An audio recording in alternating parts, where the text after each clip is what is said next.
Hello and welcome to Game 2 of this doubleheader between the Miners and the Anchorage Bucs. That one high and outside for ball 2 to the leadoff hitter for the Matsu Miners, Justin Ammons.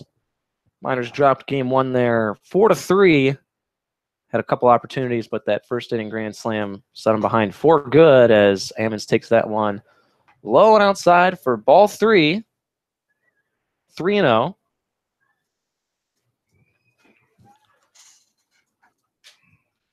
Micah Carpenter tossing for the Bucs in this game.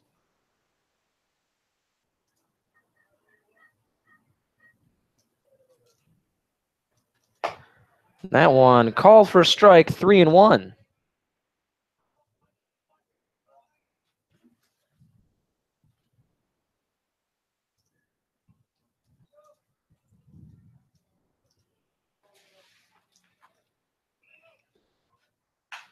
Ammons hits that one on the ground towards third, fielded cleanly over to first for out number 1.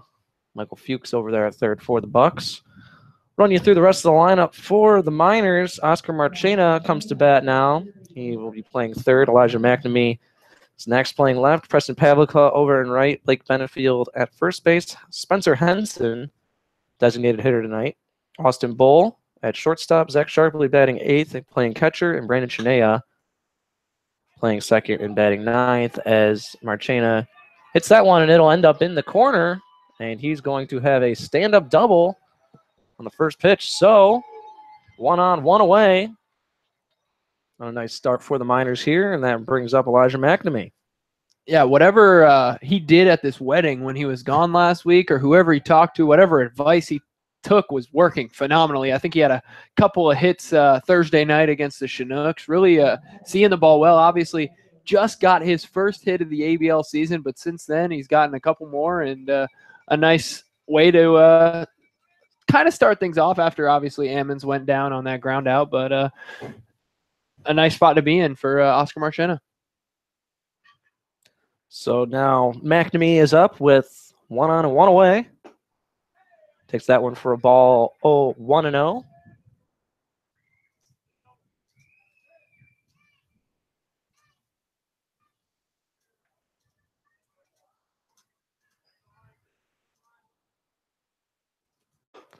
That one inside, 2-0.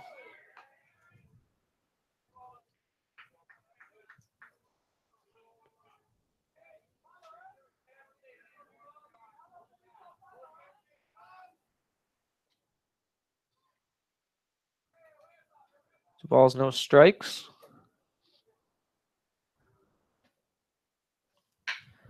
McNamee rips that one towards the shortstop, fielded cleanly over to first for out number 2. Marchena staying at second base.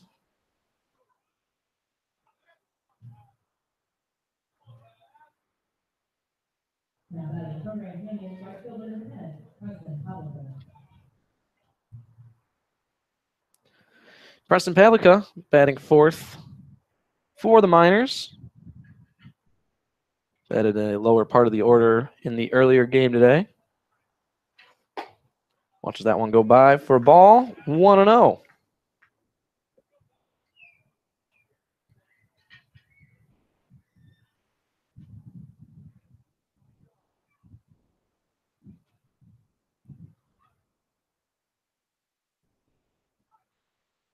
Swing and a miss for strike 1. This is the 4th game for Carpenter. 8 2/3 innings pitched, 6 strikeouts, no earned runs. Only giving up 3 hits, 2 walks, or 4 hits now after Marchena. That one goes in for a ball, 2-1 now with 2 away. Yeah, Micah Carpenter, part of the 2-hit shutout posted by the Bucs. Starting pitcher, obviously Logan Boyer, but the bullpen getting good work in too. Only struck out 1, but sat down all 6 of the batters he faced in his 2 innings of work. Rips that one towards left field, and that's going to drop. So Marchena will score. Pavlica over to second with a stand-up double. So a pair of doubles here in the top of the first inning gets the Miners on board, and they lead 1-0. Yeah, great job by Pavica there with the 1-1 count. Just finding his pitch and driving it to left field. Lott made a great diving play out there and almost looked like he was going to catch up to it. We've seen some pretty good defense from him so far in this series. The fourth game between them two, obviously he's been pretty busy out there catching a lot of fly balls, and he actually did have the leadoff triple in that 11th inning that ended up being the difference in the walk-off there for the Bucs last week. That'll bring up Blake Benefield with 2 outs and only 1 on. But yeah, good start. Like we were saying in our pregame show, getting out to an early start, offense clicking early, carrying over from that last game for sure. That one in for a strike, 0-2.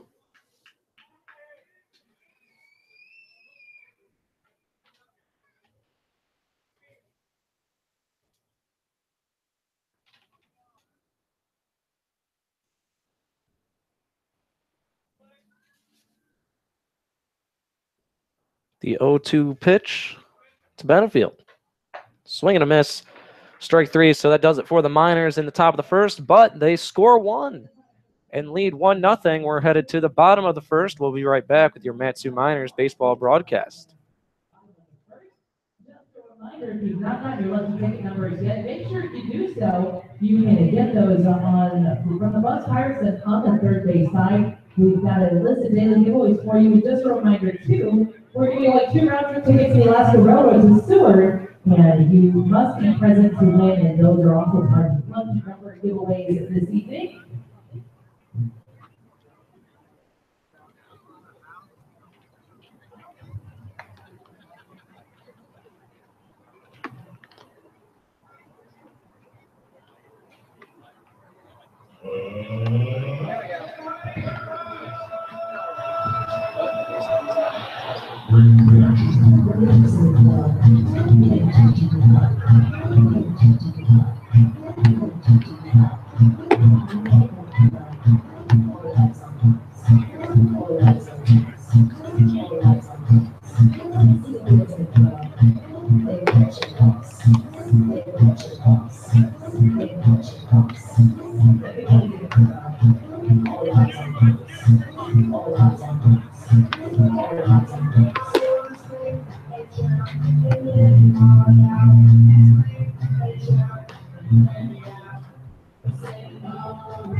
Leading off the bottom of the first inning for your Anchorage Bucs from Gonzaga, right fielder number 9, Jace Vanderbrake. So we're here in the bottom of the first inning. Miners lead 1-0. And Justin Blattner on the mound for the Miners. He will face his teammate from Gonzaga, Jace Vanderbrake, who's playing right field for the Bucs. And Vanderbrake shows bunt, pulls it back. Ball 1, 1-0.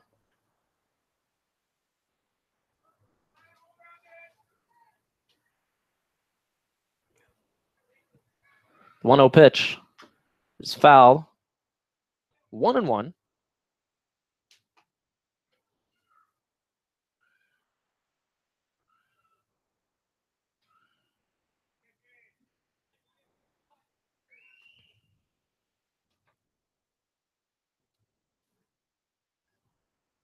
And that one fouled away as well.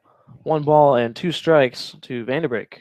Yeah, we've seen Blattner now 2 games, only 1 start, only pitched 6 1/3 innings. Obviously, his first start was that very first exhibition game, and it didn't get a good feel for him. Just they get a little bit of a feel, a 4-inning feel. Now in conference, he does have 2 games pitched and 1 started as well for that 6.1 innings, as that one is driven up to Austin Bull, who tries to make the barehanded play and didn't quite field it cleanly. Real tough break there. Didn't really have the time to glove it and throw it over, but it will be recorded as a hit there. I got to be honest, I kind of looked away and got ready for the next hitter because Austin Bull usually makes those plays look really easy. I kind of just thought that was going to be an easy out for Bulls. I guess sometimes it's not as easy as he makes it look. Yeah, Vandenbrake, a pretty speedy leadoff hitter, and displayed his speed there as Bull felt as if he needed to go with his bare hand on that one. So, Lott now to bat for Anchorage. If you could see the size of this bee in this press box right now. It's huge. It's enormous. You can tell it's a Bucs fan. Black and yellow. In any case, the 0-1 pitch is in there for a ball. 1-1. Trying to get out of this Miners press box. Ugh. Yeah, I mean, there is baseball going on, but there's also major safety issues here. As Hunter, not a big fan of bees. Not really. Not a big bug guy in general. I'm not a big Bucs guy, honestly. Hey, there you go. That one hit high, but fouling out of play. 1-2. It wants to get out. That's the thing. It really does. It keeps flying against this this glass in front of it. Not really sure how to get out. I'm trying to help it, but you can only lead them to the water. You can't make them drink. That's right. 1 ball, 2 strikes. Blattner delivers to Lott, who fouls that one out of play. So we'll do it again. 1 ball and 2 strikes.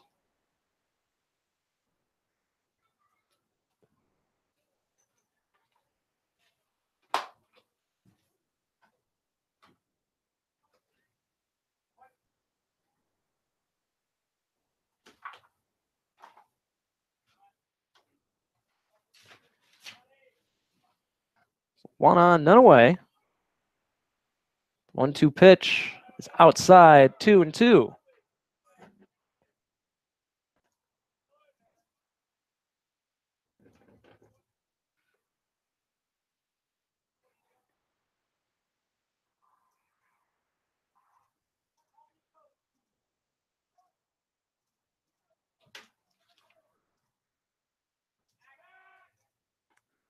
Toss over to first there.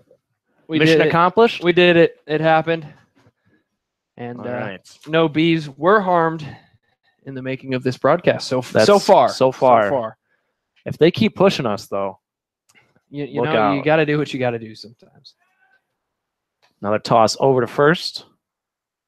2-2 count for Todd Lott, one of the league leaders in batting average, hitting .386 coming into today.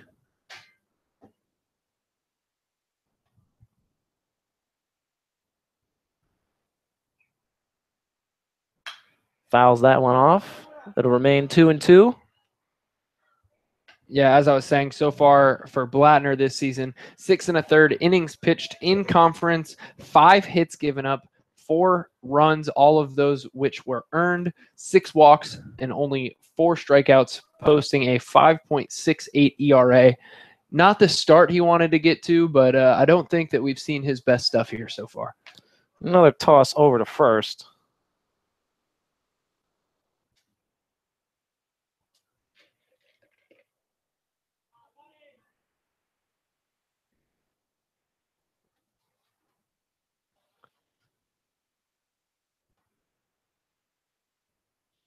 The 2-2. Fouled away again. Lott extending this at bat. I wish I could say how many pitches we've seen so far, but with all the bee shenanigans and saving your life, I kind of lost We track. lost track, and that's worth it. That's a trade-off. My life for a pitch count. Yeah. I like to Yeah. have my stats down, but no, you're right. It'd be hard to do this alone. I wouldn't have anybody to talk to. I'd probably drive myself crazy. It's all right. The only stat that matters is one life saved. That one outside. So 3-2 now for Lott.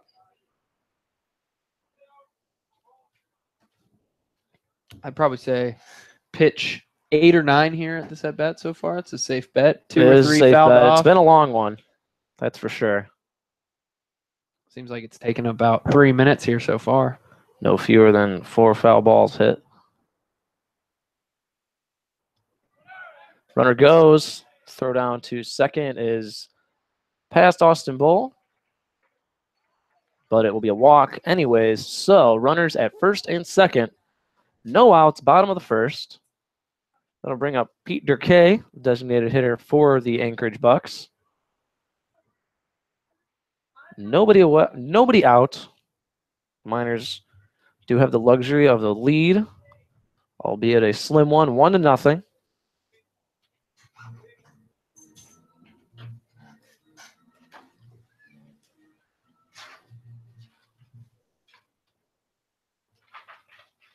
Now batting from Tennessee, your designated hitter, number 10, Pete Durkay. So Pete Durkay sometimes plays catcher, but now he will be just doing hitting duties in this game 2 of the doubleheader. Blattner will take his time out there on the mound.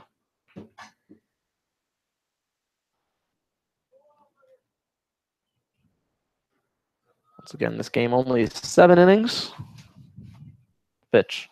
It's outside. 1-0.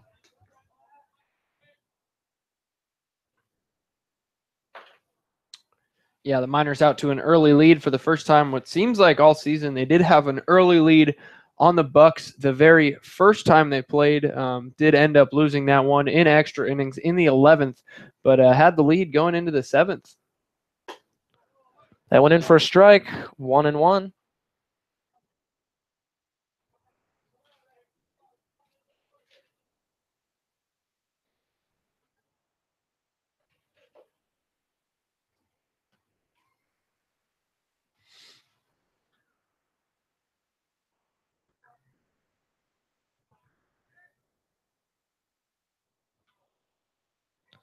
Blattner is ready.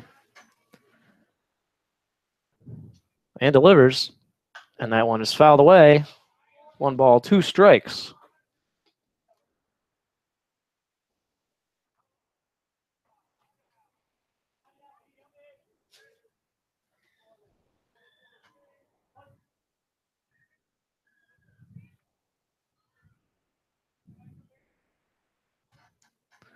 Two on, none away.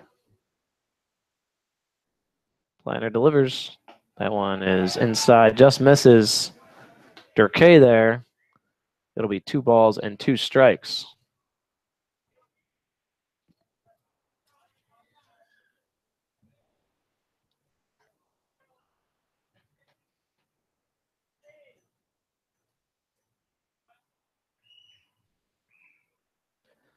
The pitch is ripped foul.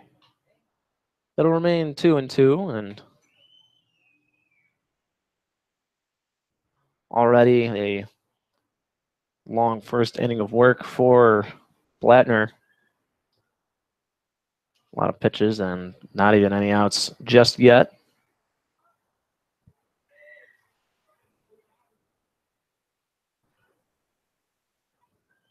The 2-2 pitch is hit over towards left field. McNamee is going to miss it. It's going to fall fair. 1 run will score. McNamee picks it up, throws it in. Bull. Lott will hold up at third. So it is a tie game with none away. Runners at second and third for the Bucs. That will bring up Jake Veith, the first baseman. And that lead was fun while it lasted. And we're back to the beginning. Here, all tied up. Obviously, the Bucs, very good position here. 2 on, none away. Blattner's just got to really settle down and get that first out. The first out of the game, first out of any inning is so important, because then it makes the offense kind of have to play around that. But with no outs, they can swing away and even play small ball if they need to, bunt guys in, bunt guys over. But there with one or even a couple outs, it changes the games. They got to swing. That went inside for a ball, 1-0 to Jake Veith. And if you were watching our first game today, you know that Jake Veith did all right for the Bucs. He had a grand slam in the first inning, which ended up being the difference. All 4 runs in their 4-3 victory. He comes up with 2 on and nobody out this time around.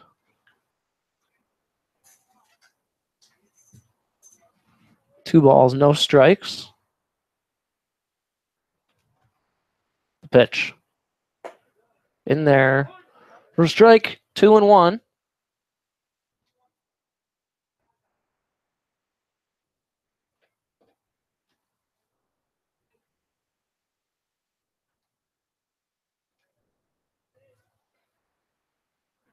Blattner delivers. That went in for strike 2. 2-2 now.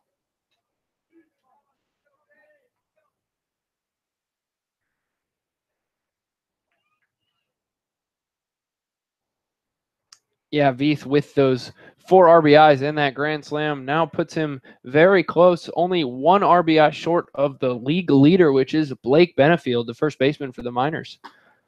That one goes outside, full count, 3-2.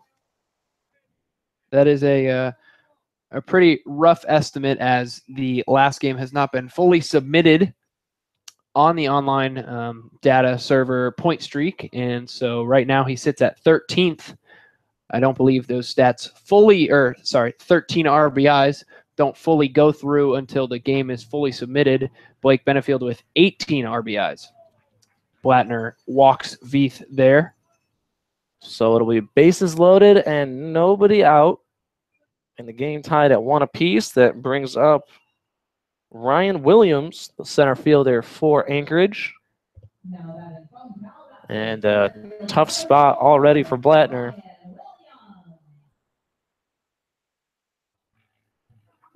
He'll try and get out of it. First pitch to Williams. In for a strike, 0-1. Yeah, same exact situation. Obviously, 1 batter different and 1 run different, but Hayden Kettler found himself in a no-out, bases loaded jam, and now Justin Blattner finds himself in the same jam. 1 ball, 1 strike.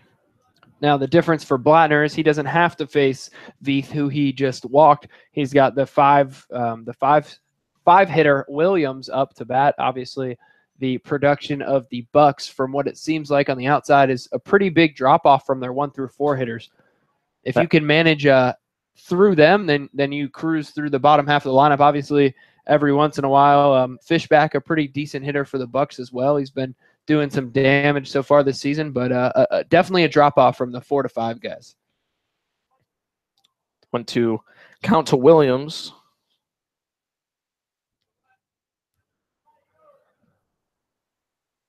The pitch. Inside, 2-2.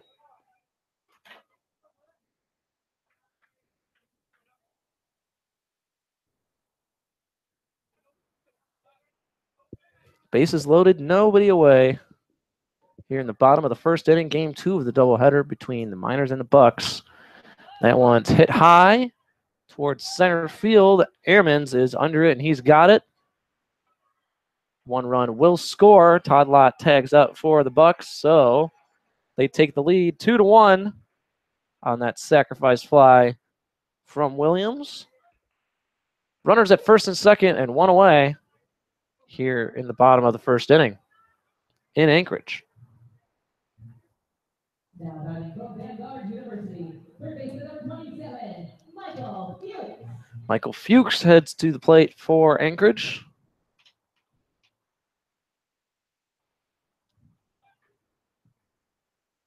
Fuchs hitting .238 on the year.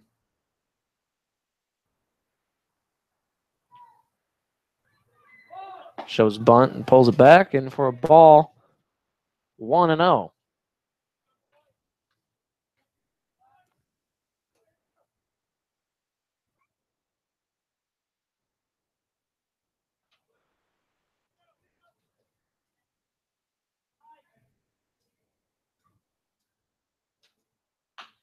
That one ripped foul towards third base. 1-1.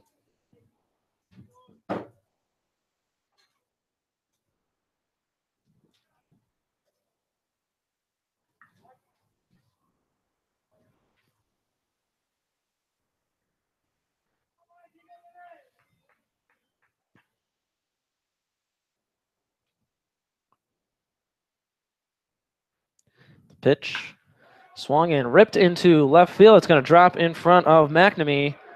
They're waving one around to home. And he will be safe. Sharpley couldn't hold on to it after applying the tag. So it'll be runners at the corners, one away. Miners trail 3-1 in the first inning. Great play on the ball by Elijah McNamee out there on the left. Great job from Marchena to cut off that throw and throw him home. They had him beat if Zach Sharpley could have just held on to that ball. And it was tough. The guy was sliding right at him, and it looks like he knew he lost it, but he wasn't sure where it went. So it looked as if he kind of knew, but just a tough break when he turned around and that ball popped out. So like you said, Bucs now up 3-1. And Matt Greeley is out there to talk things over with the pitcher Blattner, who's having a little bit of trouble out there.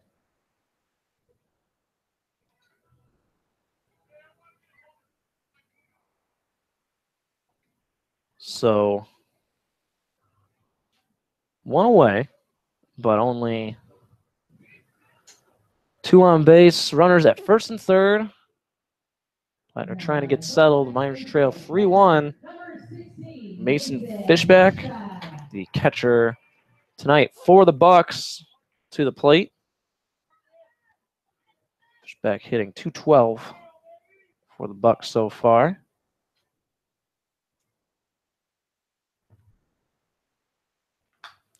That one fouled back for a strike 0-1.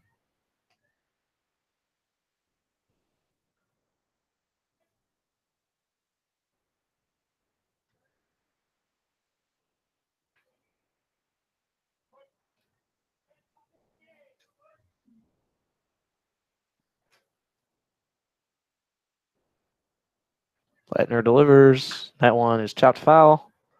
So 0-2.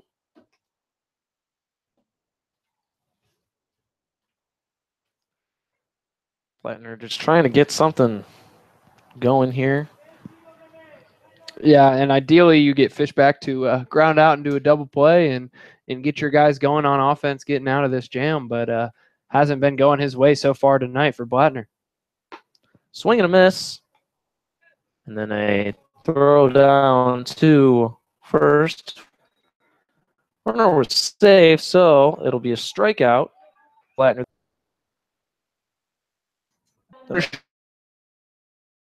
Schubert,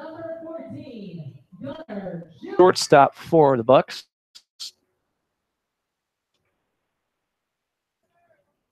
Eighth batter of the inning. Comes up with runners at first and third, 2 away. Miners trail 3. Time is called. Schubert will head towards third base coach to see what something that apparently could not be conveyed by signs. Right, and yeah, I don't really know what you go for here with 2 outs and runners at the corners. Not gonna bunt for a base hit. I would be pretty shocked if they did, but we have seen it before. But yeah, the sign's definitely not working on that one. That one high for ball 1-0. And I will add, it looked like the coach on third base was just kind of helping him out, saying, "Hey, don't worry about it. Like we're all good." Just kind of giving him a hug, Say, "Hey, man, like, how you doing tonight?" Sure. Who really knows other than them two? Pitch from Blattner is hit high towards right field. Pavlica looks like he's got it. He does. We're out number 3, but the Bucs score 3. We've played 1. The Miners trail 3-1. We're headed to the top of the 2nd inning, and we will have that for you when we come back with your Matsu Miners baseball broadcast.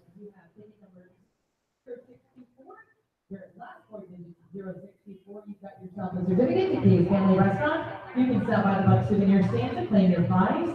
And Jennifer Bay, there's a lost item waiting for you as well at the Bucs Pirates Den on the third base side.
Leading off the top of the 2nd inning for the Miners from Oral Roberts, number 35, Spencer Hansen.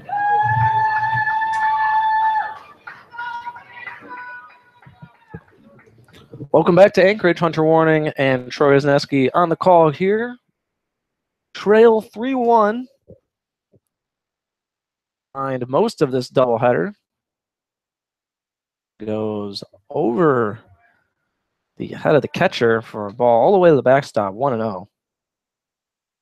Miners got out to a 1-0 lead in the top half of the 1st inning, and then just like that, it was gone. 3 runs from the Bucs in the bottom half, and that's where we find ourselves here in the top of the 2nd. Henson fouls that one off, 1-1.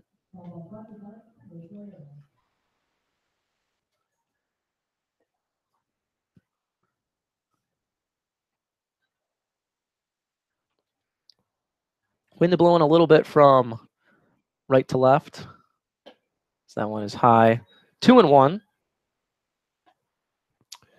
ERA is such a funny number to look at. I mean, if you look at Justin Blattner's right now, just 1 inning pitched, he would have a 27.0 ERA.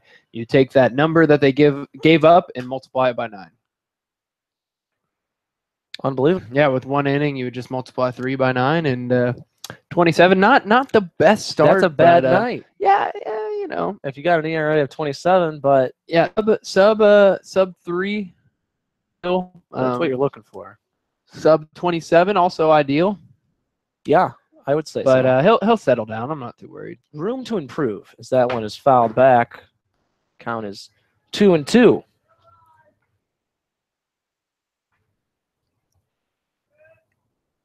Yeah, but he's a great kid, you know. Great personality. Absolutely. Yeah. Plays with heart. Yes. He's actually in our van. That's we right. have 3 different vans that we ride to every away game and every road trip, and he's our shotgun rider as Spencer Henson drives that one to left field. That will drop for a leadoff single. Nice stroke there by Henson on the 2-2 count, and drove that ball in kind of the same spot that Pavlica hit his. That's right. The big Swiss Army knife there, able to reach. Start off the 2nd inning. That'll bring up Austin Bowl, who was not batting last tonight, but again in a different position in the batting order. I want to say the only spot I haven't seen him in so far this year might be the 4 spot. I know he's led off as he bunts there just to move the runner over. Will actually be out this time. Yes, usually normally bunts for a sac bunt and ends up getting a single out of it, but that one did everything he was asked to do and moved Henson to 2nd. So 1 on, one away. Zach Sharpley heads to the plate with Henson at second. Miners trail 3-1 here in the top of the second inning.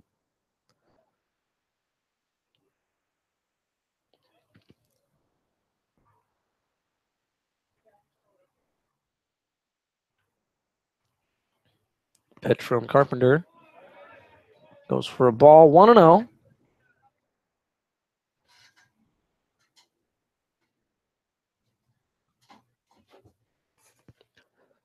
Sharpley getting the call after Thomas caught for game 1. Time is called.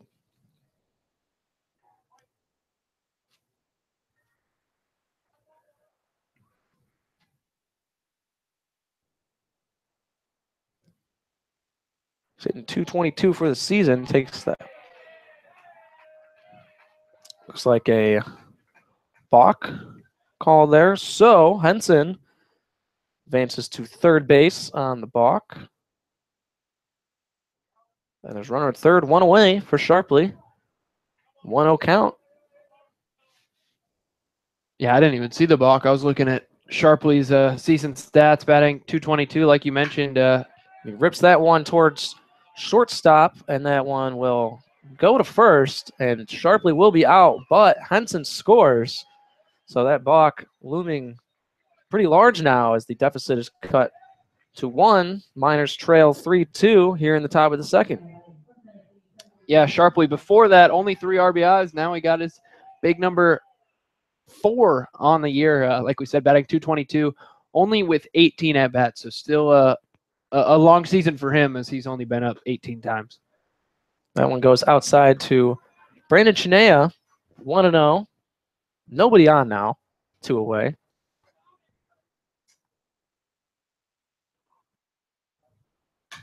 That one hit high in the infield. The second baseman, Sporer's got it for out number 3, but the Miners chipping away here, able to score 1. They trail by 1. The score is 3-2 Bucs. We're headed to the bottom of the second inning, and we'll be right back with your Matsu Miners baseball broadcast. After 1.5 innings of play, it's your Bucs 3 and the Matsu Miners 2. Stop by the Bucs Beer Garden and enjoy an ice cold adult beverage this evening. Also, delicious food available from our full concession stand, located behind the grandstand. All right, and I have J.H. 7, Jackson, Lydia, Guys, Ryan, Kinsey, Lakey, Jackson, Ella, Tilly, Stan, Jack, Molly, Dylan, Holden, Jonathan, Alex, Lee, and Megan, Wisconsin, Irish.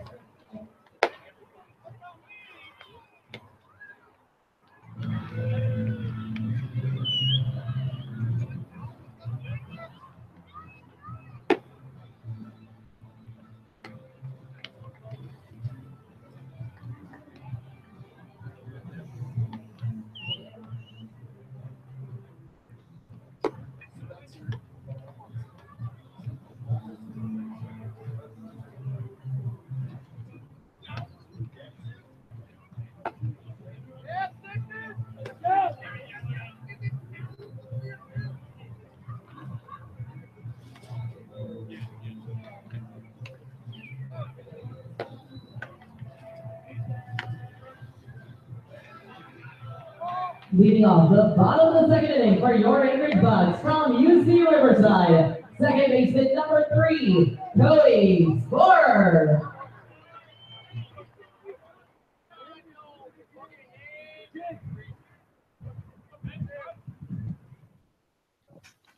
Cody Sporer will lead off the bottom of the second inning for the Anchorage Bucs.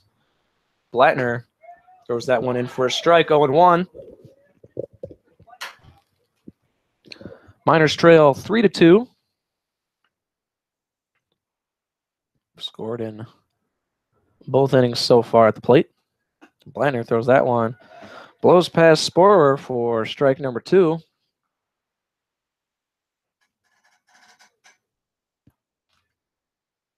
Yeah, Blattner so far has only gotten out to a 0-2 count twice. This is the second one. First one ended with his first and only strikeout so far of the day.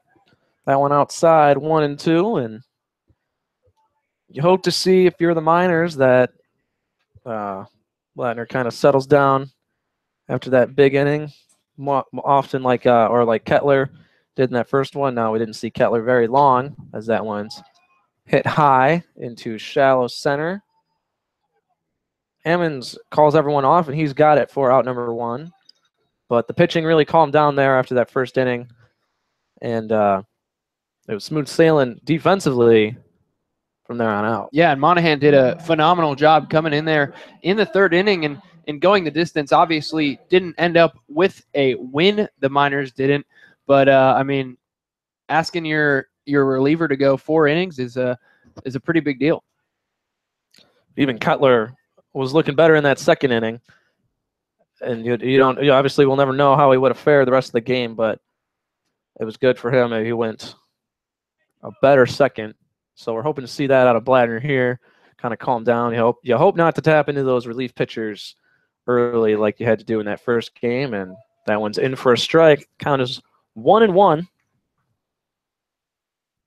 Yeah, I agree. You want your starters to get 18 to 21 outs. Obviously, if you did listen to Taylor's take on YouTube, you would know that exact quote from head coach Ben Taylor himself. But yeah, you expect 6-7 innings from your starter and then work the bullpen. Obviously, a pretty good bullpen the Miners have. Juan Castro, obviously Nolan Monahan, Thaddeus Ward has been very impressive so far this year. Josh Green. A bunch of guys I could go on, but I'm out of names off the top of my head so far. Austin Dennis, even, I mean, the two-way guys. Jake Butcher, the local kid, been phenomenal as well. A really good bullpen for the for the Miners so far this year. The 2-2 pitch from Blattner is fouled away, so the at-bat will continue for Jace Vandenbrake. 2-2.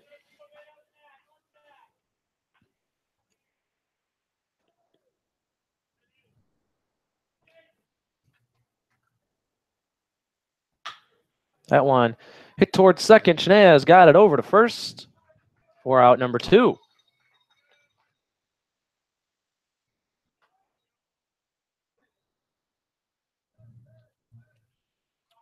Yeah, if you're Justin Blattner, if you can go 3 up, 3 down here, that's awesome for confidence moving forward, and it keeps the momentum on your side. Obviously, did give up that 3 spot there in the first inning, but got one back and maybe even starting to chip away. The offense looks a lot better. I mean, scoring some runs last game, losing in very close fashion. Obviously, a bad break with some questionable base running and some other stuff, but you start to settle down on the mound and defensively, and you start getting the offense going.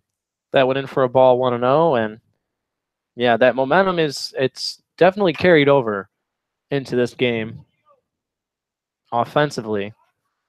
And if the defense can follow, things are looking good for the Miners. Swing and a miss there for strike 1 to Todd Lott.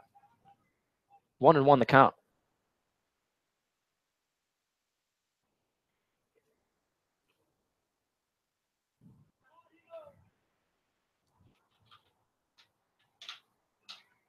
That one inside. 2-1.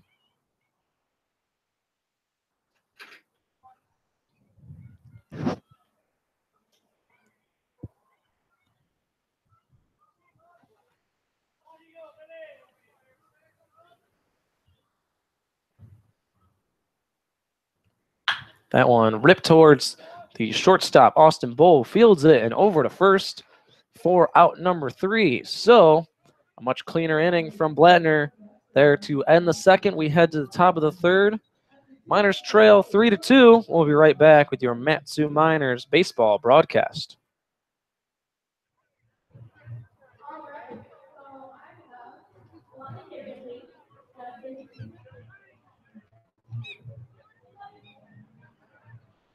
All right.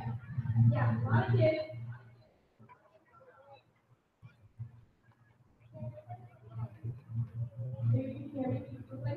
This trending. Okay, right about there, teacher. So we're gonna go about the shoes. Right there. And tonight we're making sure that they go.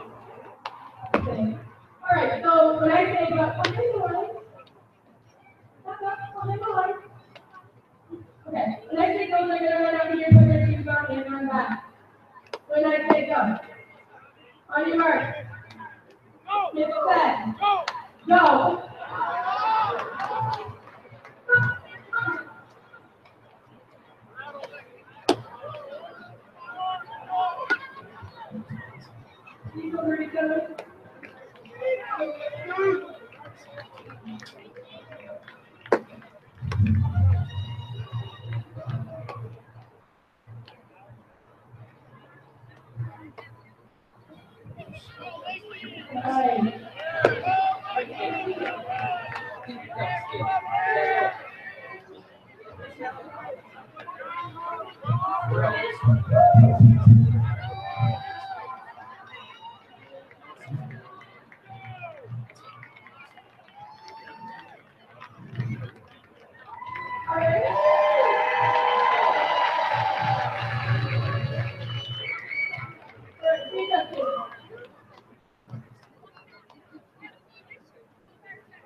Leading off the top of the third inning for the Miners, Sean Tennessee, center fielder number 2, Dustin Hennings.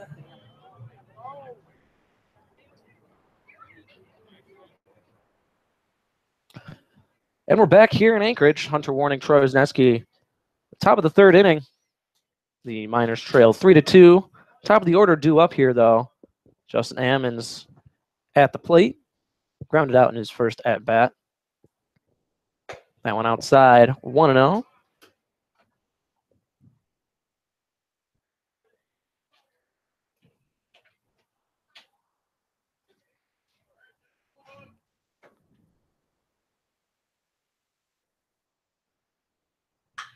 That one will be up the middle for a base hit. So Ammons starts this one off with a single.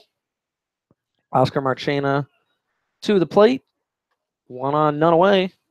Here in the top of the third. Miners trail 3-2.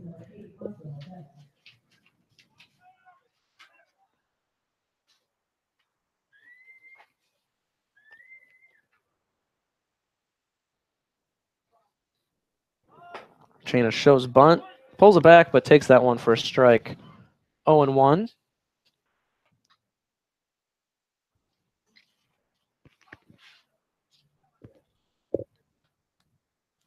Ammons with a nice lead over there at first base. And with Carpenter being a right-handed pitcher, it's not a lot for the move. And Marchena lays down the bunt right back to the pitcher to throw over to second for 1. Can't get the ball over to first. He made the motion, but it slipped out of his hands. So Ammons will be out at second. But Marchena reaches safely to first. 1 on, 1 away for Elijah McNamee.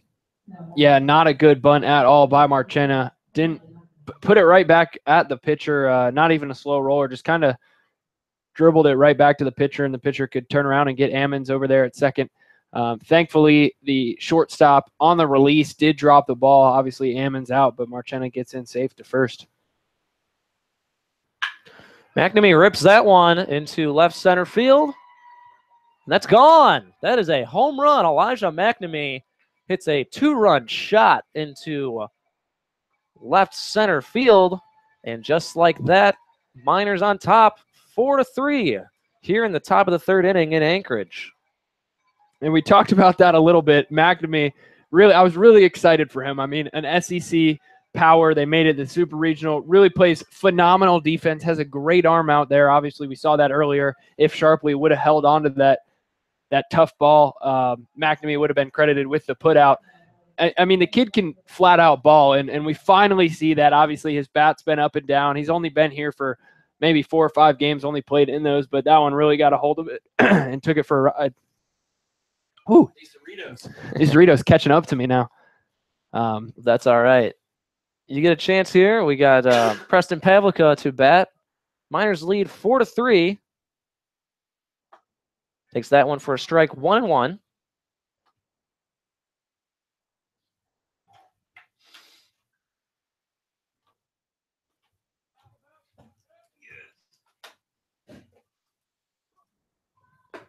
That one high, 2-1.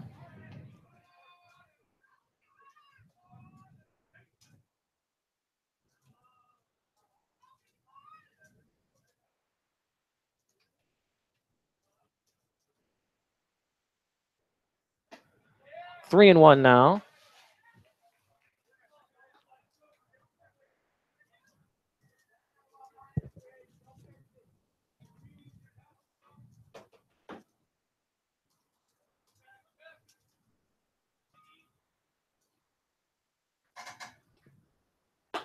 Pavlica takes ball 4.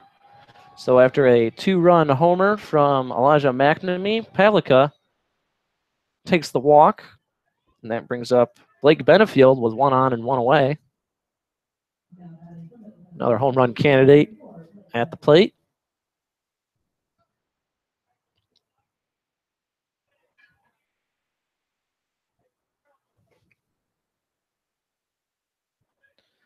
Pavlica getting a nice lead over there at first. The pitch into Benefield is high for a ball, 1-0.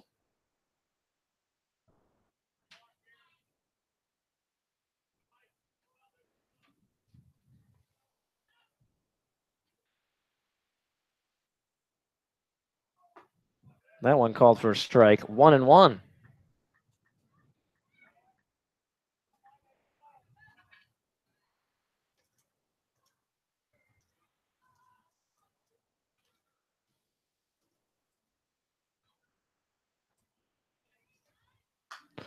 That one fouled away, 1-2.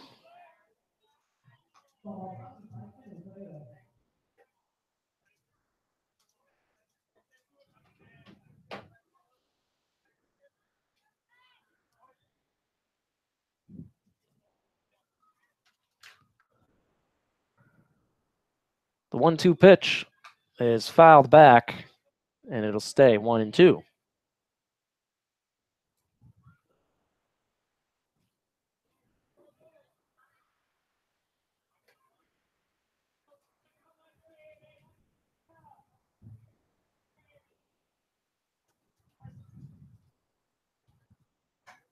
Pavlica with the lead at first. The pitch to Benefield. Pavlica is going. Benefield hit by a pitch. Taking a beating so far today. I think that's the second one. In as Second one many of the games. doubleheader. Yes, the third minor that the Bucs pitching staff has hit today. Obviously, you don't try and do that, but that one just looked like it got away from him. And if you do try, you do it earlier in the count before you throw all those pitches. So That's right. So with that, Spencer Henson will be up to bat, but get a mound visit real quick for the Bucs. Miners have scored in each inning so far.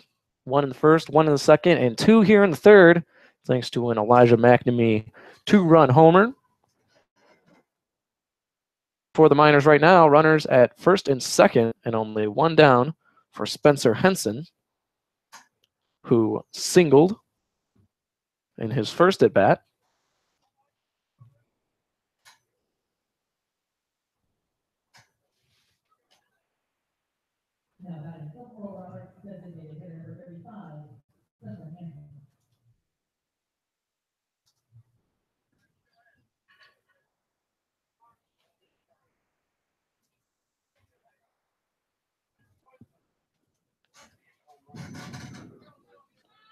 Carpenter is ready up there on the mound. And the pitch. Swing and a miss from Henson. Strike 1.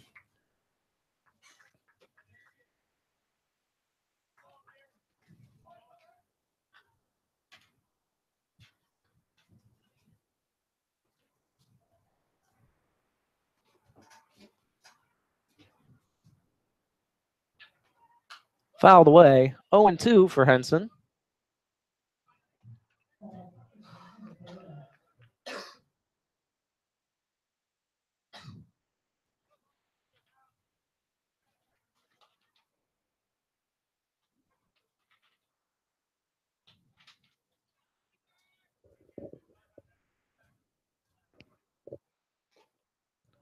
That one just fouled by Henson. He'll stay alive.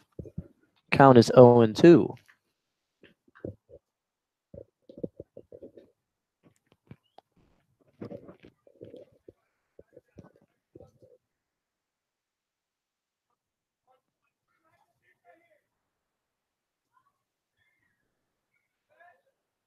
Two on, 1 out.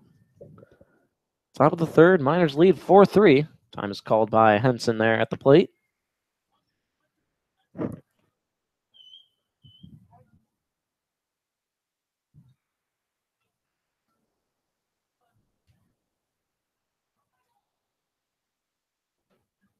Inside, 1-2.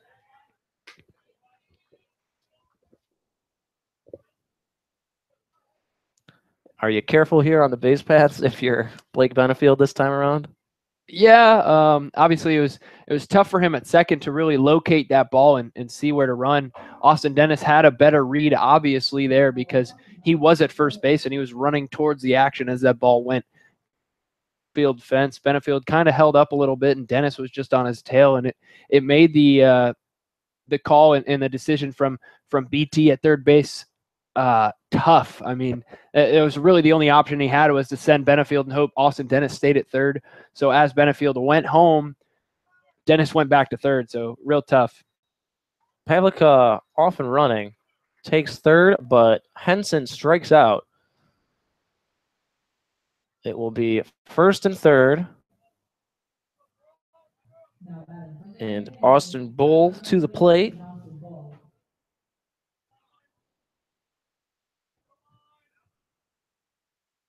Miners lead 4-3 here in the top of the third inning. In this second game of the doubleheader.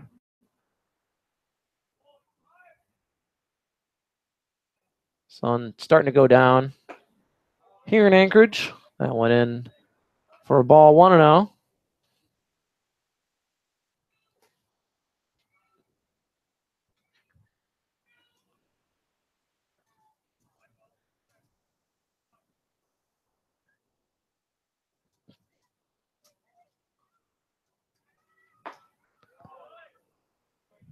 Ball 2-0.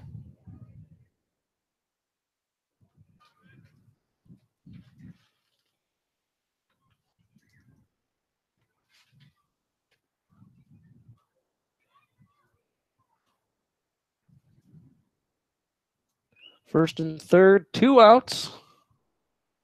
Pitch to Bull is fouled away. 2-1. Benefield was off and running on that pitch. He'll trot back to first.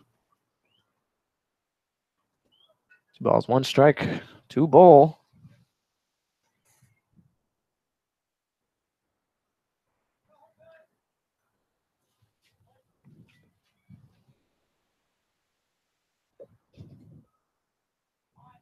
And time is being called, and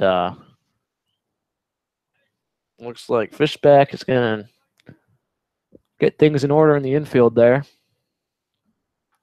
Bull steps back into the box.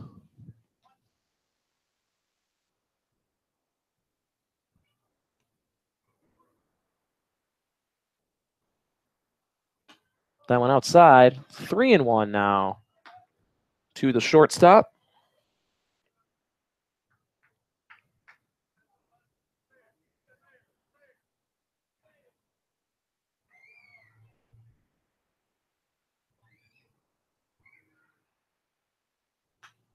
Fouled away. Count is full, 3-2 with 2 outs. Bull sacrificed in his first at bat, but was able to drive in Spencer Henson for the games for the run in the second inning. Of course, the Miners lead 4-3 here. The pitch is fouled away, so it remains 3 balls and 2 strikes. Austin Bull up there battling, trying to stay alive.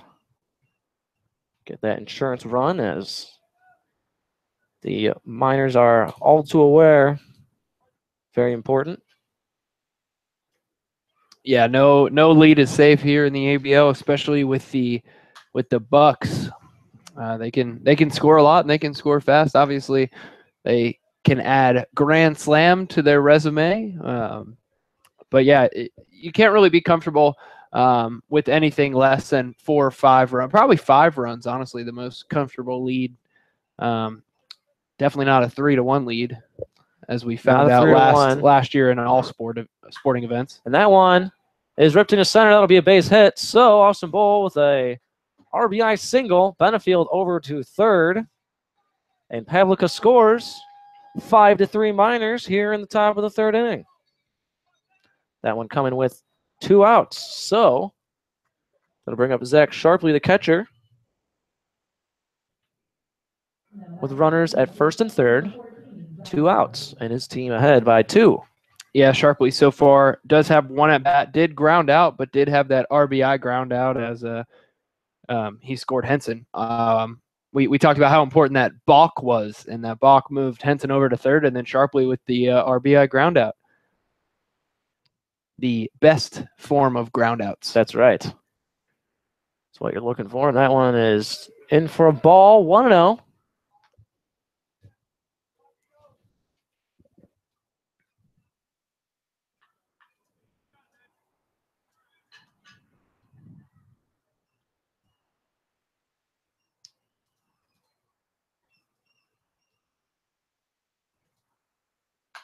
That one hit high, but fouling out of play. 1 ball, 1 strike. We'd like to take a moment to thank our sponsor, Napa Auto Parts. They make this broadcast possible.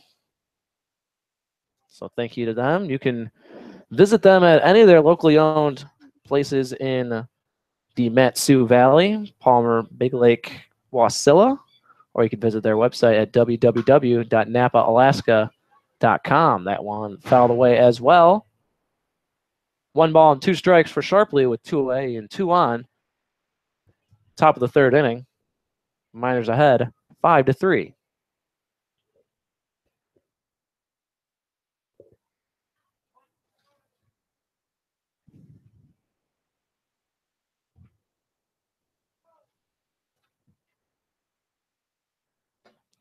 That one inside, 2-2 now.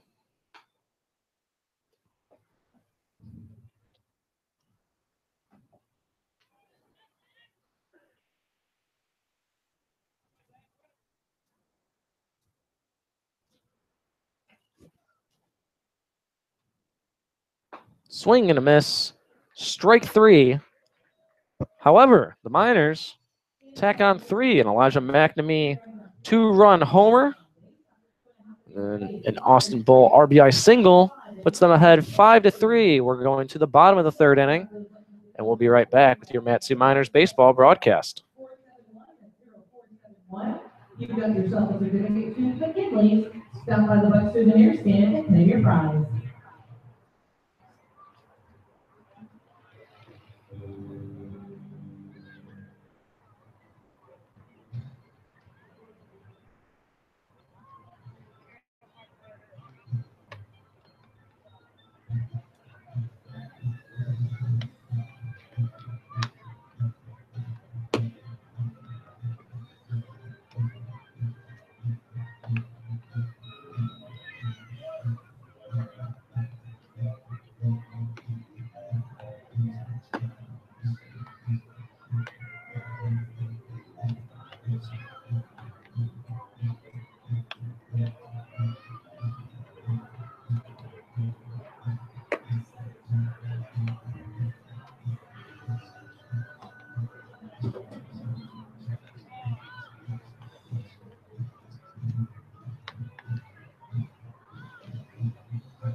Leading off the bottom of the third inning for your Anchorage Bucs from Tennessee, your designated hitter, number 10, Peter K. We're back here, bottom of the third inning. Hunter Warning and Troy Zaneski on the call for your Mat-Su Miners, who lead this one 5-3 in the bottom of the third inning. Peter K to bat for the Anchorage Bucs, and Justin Blattner still on the mound for the Miners after giving up 3 in that first inning. Retired the next 3 in the second and throws that one in for ball 1 to start off the bottom of the third. 1-0.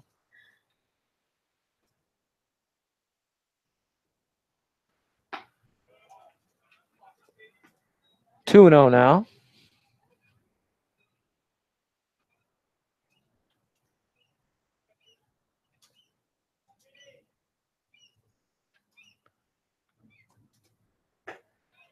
Called for strike one, rather. 2-1 now.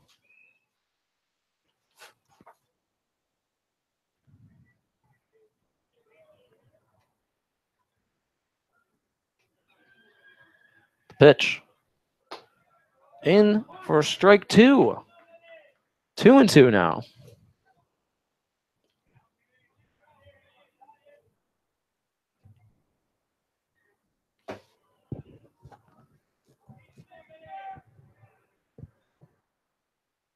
Pitch. That one will fall for a single into left center field. Ammons throwing that one in. So leadoff hitter reaches. 1 on, none away. Jake Veith will come to the plate here in the bottom of the third inning. From Gonzaga, first baseman number 33, Jake B.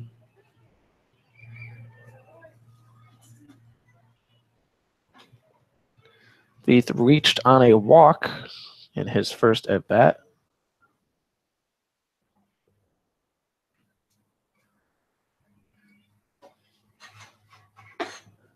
Veith swings and misses, 0-1.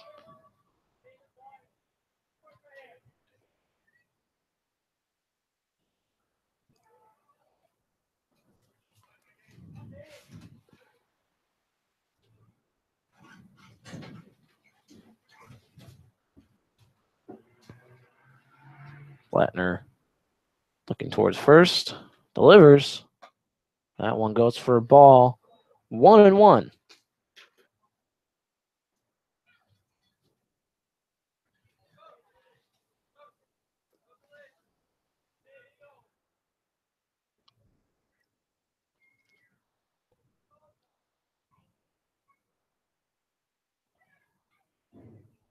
Toss over to first. K will be in safely. Not much of a contest over there. Count remains 1-1. Gonzaga to Gonzaga here.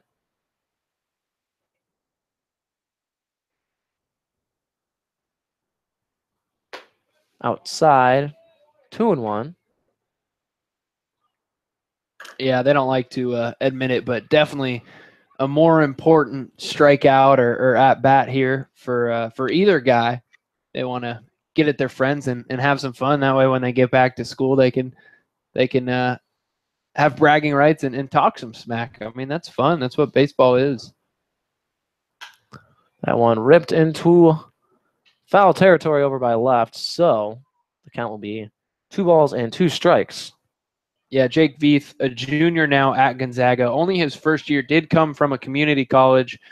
Played in 51 games in his first year. Started 48 at first base. Only hit .229, but did have a .388 on-base percentage. So kind of the same build as Nick Brooks, a big power hitter, can play first base, can DH.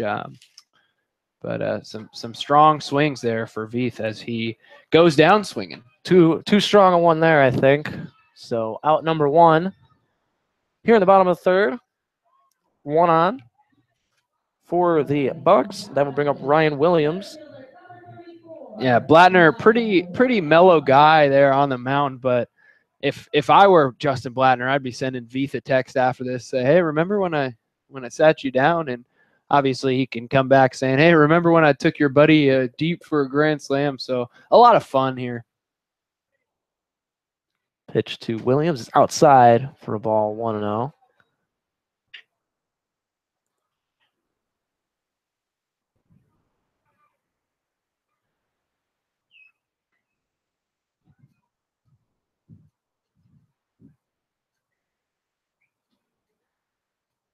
Toss over to first. Unfortunately, I feel like I don't know how much rivalry smack we find from the regular season into this season. I don't know how many competing schools, colleges, have players that meet up that recognize each other from the season. That one's swung on and missed. 1-1.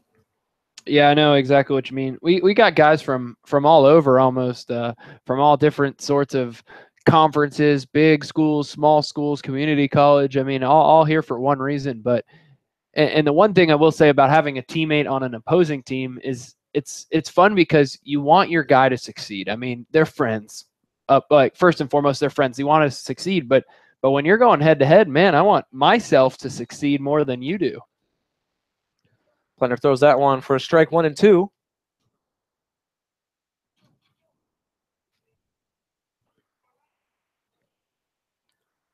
Williams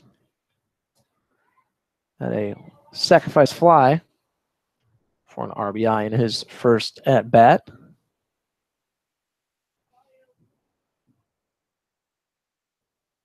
The pitch. Outside, 2 and 2.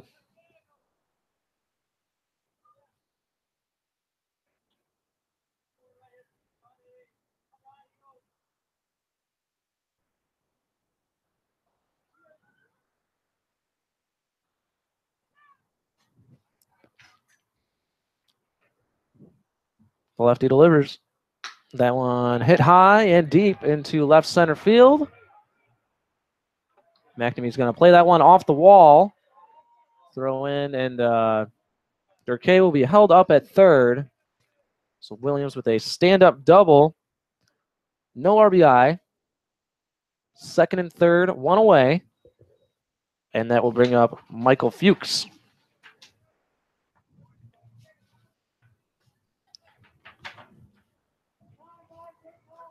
Looked like it was going to about the same spot. McNamee hit that home run in the top half of the inning. Yeah, kind of had to hold our breath in here. Yeah, that had trouble written all over it. Right, McNamee kind of held up, but obviously did the right thing to play that one off the middle of the wall. Didn't really have a play on it to catch it, but good job to get that relay throw in. Pitch is hit on the ground to second, over to first for 1. So the Miners will trade a run for an out. Durkay scores. The Miners lead 5-4 now with 2 away and a runner at third here in the bottom of the third inning. Mason Fishback to the plate for Anchorage.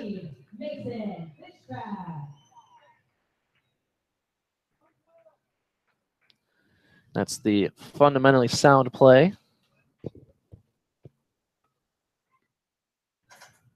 And that one hit high and out of play for strike 1. Yeah, still early in the game, but I think that was the right decision. Didn't really have a great play at home anyway because Durkay was moving on first contact, and Sharpley did a good job of managing that and telling Shania, hey, just throw over to first, get the out, and we'll trade it. We're up by 2, so now cut the lead to 1, but still in the lead nonetheless. Swing and a miss there from Fishback for strike number 2.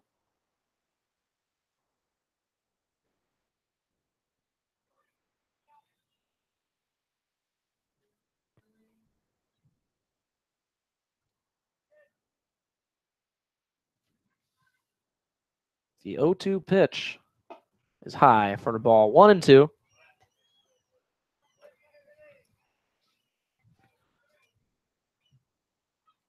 And these are the type of the guys that you need to get out if you're expecting to go 6 and 7 innings. You got to retire the guys you're supposed to sit down, the 7, 8, 9 hitters, and Fishback in the 7 hole. Obviously, he can hit, and he showed that against the Miners so far this season, but on the evening does have 1 strikeout already. That pitch was outside, so the count will be even at 2 apiece with 2 away. And important to get out of this inning, like you said, get the guys out that you need to, but also because that runner at third, kind of limit the damage. Swing and a miss for strike 3. That'll put an end to the damage. For now, we've played 3. The Miners lead 5-4, and we're heading to the top of the 4th. We'll be right back with your Matsu Miners baseball broadcast. Back on June 5th, Anchorage firefighter Ben Schultz sustained serious injuries during a training exercise. He's in critical care in the hospital. We would ask that you please keep him in your prayers and your thoughts. And if you'd like to contribute, you can donate to his GoFundMe account, or you can also contact the Anchorage Fire Department. Thank you.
Coming in from the Pepsi bullpen to pitch for your Anchorage Bucs from Canisius College, number 26, Andrew Newsall.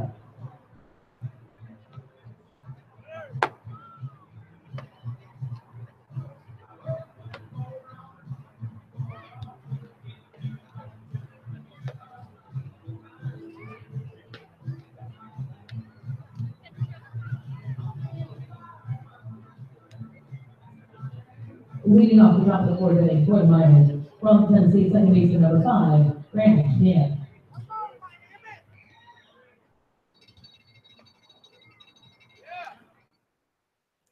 Welcome back here. Top of the fourth inning.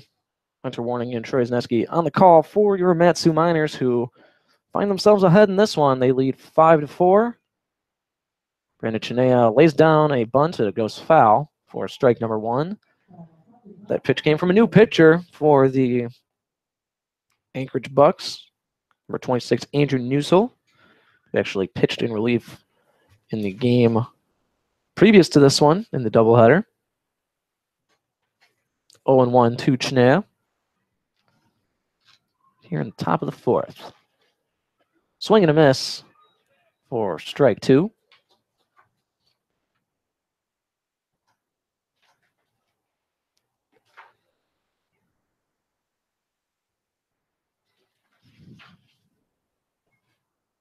And the pitch is fouled away. So we're doing it again. No balls and 2 strikes for Chinea.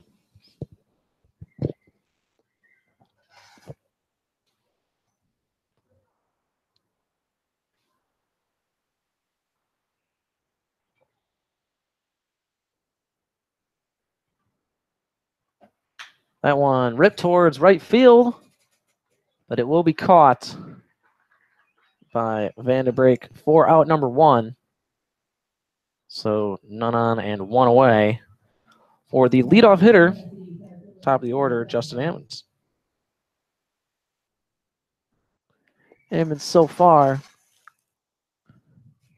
reached on a single.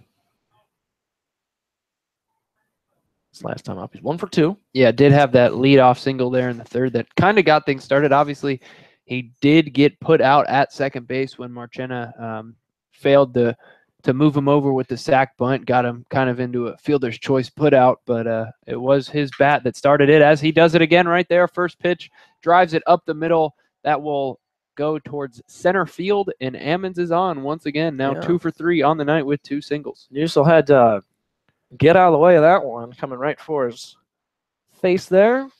Good enough for a single for Ammons. That'll bring up Oscar Marchena, who doubled so far tonight.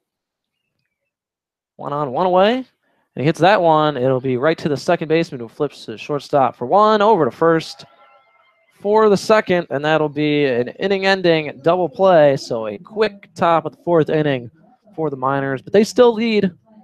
They lead 5-4. We'll be right back with the bottom of the fourth inning right here on your Matsu Miners baseball broadcast. For our July 4th game, also Bucs season general edition, and also to get for our blind baseball challenge.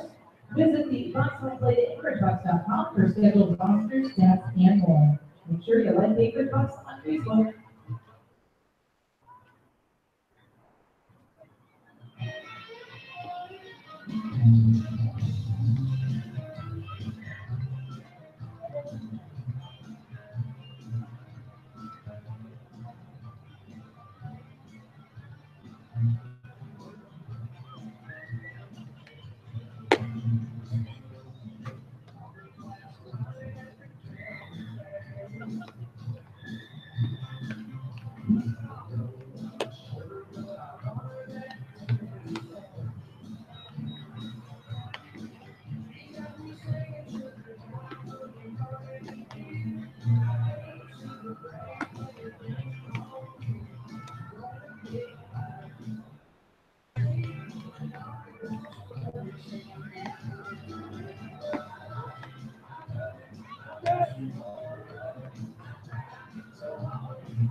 Leading off the bottom of the fourth inning for your Anchorage Bucs from Gonzaga. Shortstop number 14, Gunnar Schubert.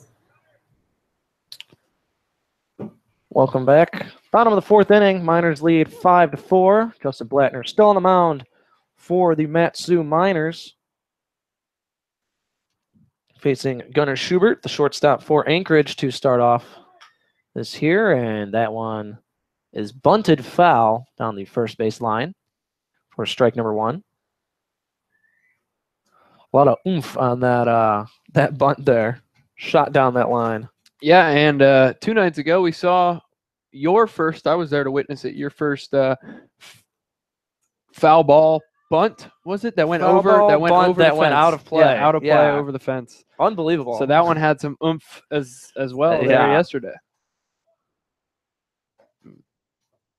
Oh, man. That was bizarre. That was weird for me. Anyways.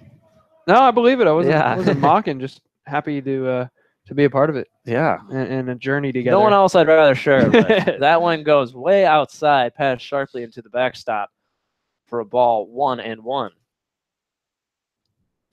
We've seen a couple of bizarre plays so far in this young season up here. Some zany stuff. That one called for a strike, 1-2.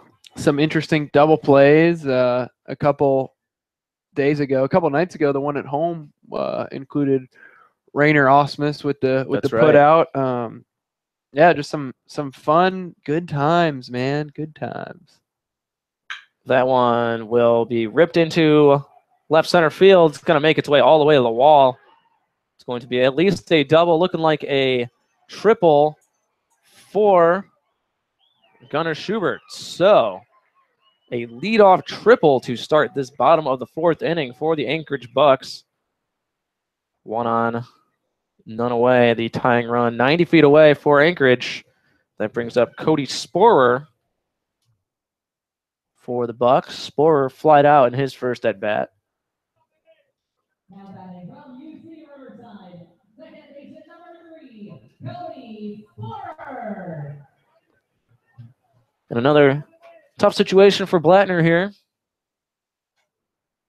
Trying to preserve this 5-4 lead. That one in for a strike, 0-1.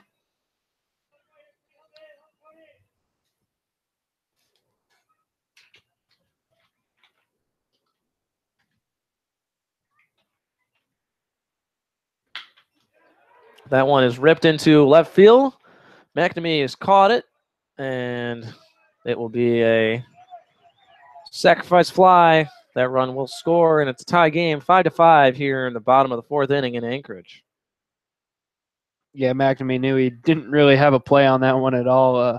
Caught the ball, kind of got spun around, and then just tossed it into Austin Bowl. No real play, and never really close when the outfielder has to move back so far. The best chance you have as a left fielder or any outfielder is to come up on a short fly ball and be able to move into it, get that nice crow hop, and throw one down. But that one really didn't stand a chance. So we have a tie ball game and back to 0-0, what it feels like. That's right. And that went in for a strike, 0-1. Nobody on, one away for top of the order, Jace Vandebrake of Anchorage.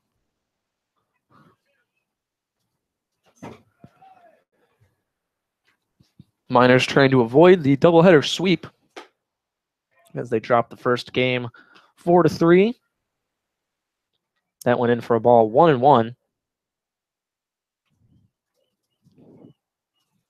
Miners only a game ahead of the Bucs in the standings as of this moment. That one goes for ball 2, 2-1.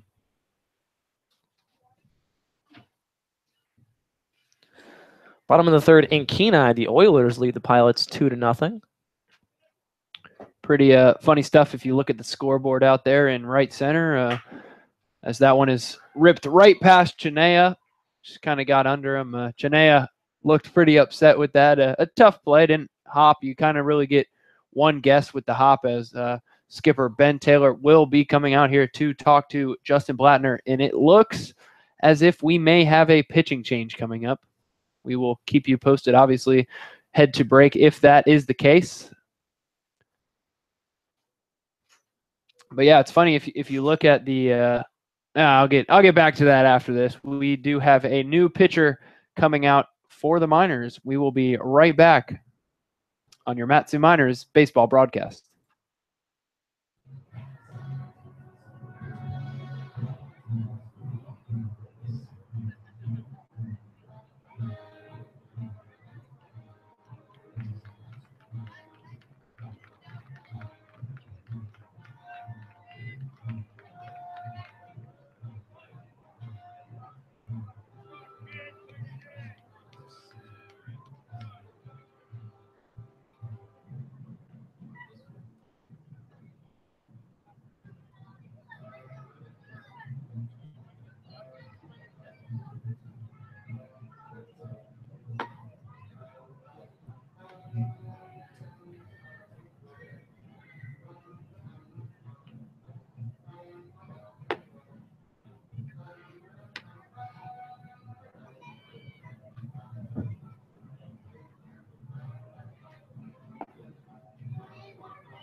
Now, pitching for the Miners from Middle Tennessee, number 4, Austin Dennis.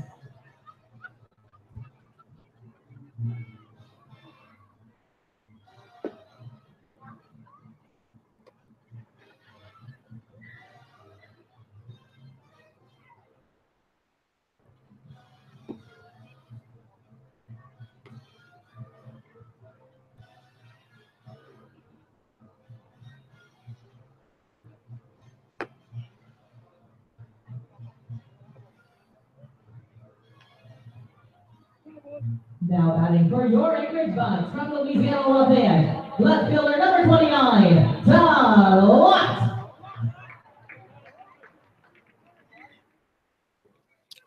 So we're back after the pitching change for the Miners here in the bottom of the 4th inning with 1 away. Game tied at 5 apiece and a runner on first. Austin Dennis comes into the game to pitch for Justin Blattner. And he's pitching to Todd Lott as that one in for a strike, 0-1.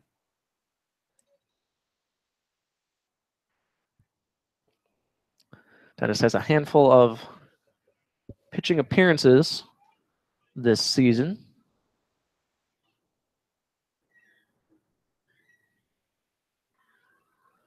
2 to be exact. 4 innings pitched. He's only given up 1 hit as that one is outside.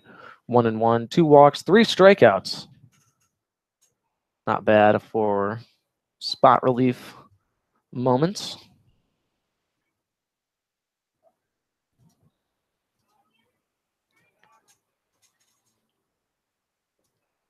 Not much of a lead over at first by Van de Breek. That one fouled away.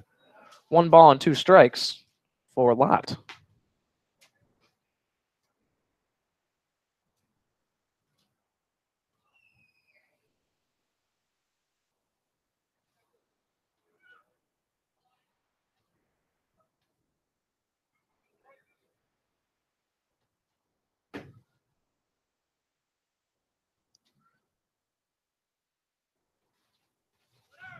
That one fouled back as well. Van de Breek was off and running on that one. But he'll try back to first, and we'll do it again at the plate. 1 ball and 2 strikes.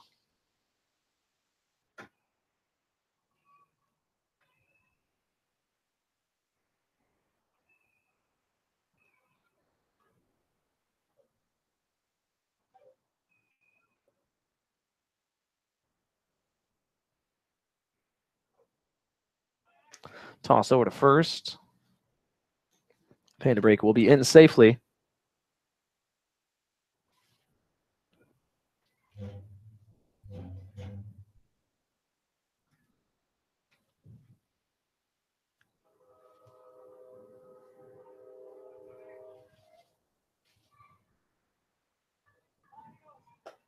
That one inside. 2-2.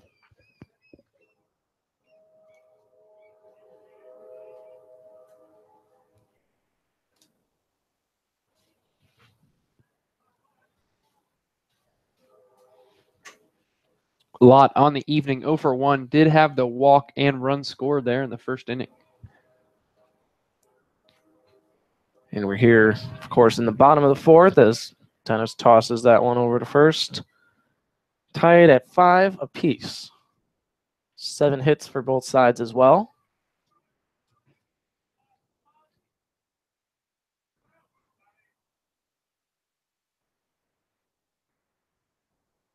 Dennis shakes off his catcher, finds the pitch he wants. The 2-2. Chopped foul.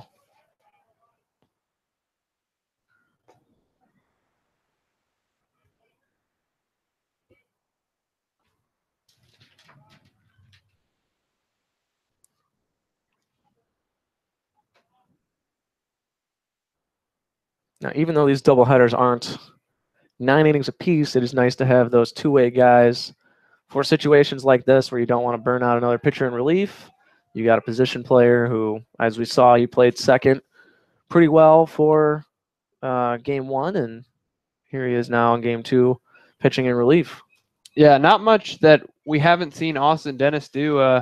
Has come in relief, like you said, appeared 2 different times, 2 innings apiece. Can play stellar defense over their second, moved him to third a few times, and almost sit guys down as that one looked like it was in for strike number 3, but it will be a full count.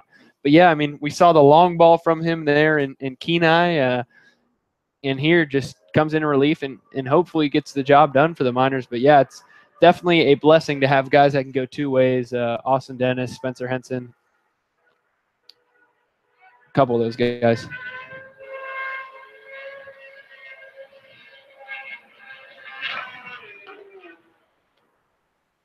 It's either a motorcycle or a Formula One race going on outside of our stadium. That was 3 motorcycles having a grand old time.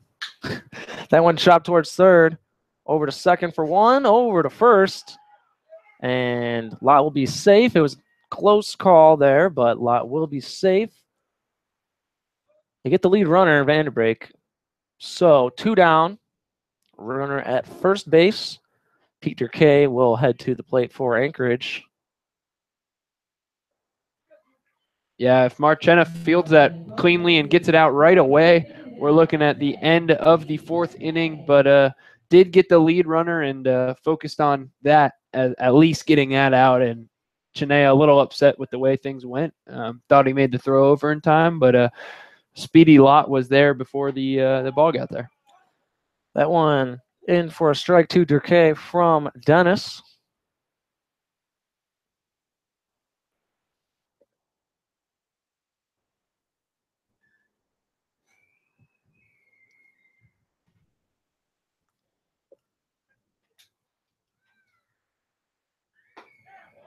Another one in for a strike, 0-2. Real nice pitch there. Either looked like a 2-seam fastball on the outside and just kind of snuck in a little bit.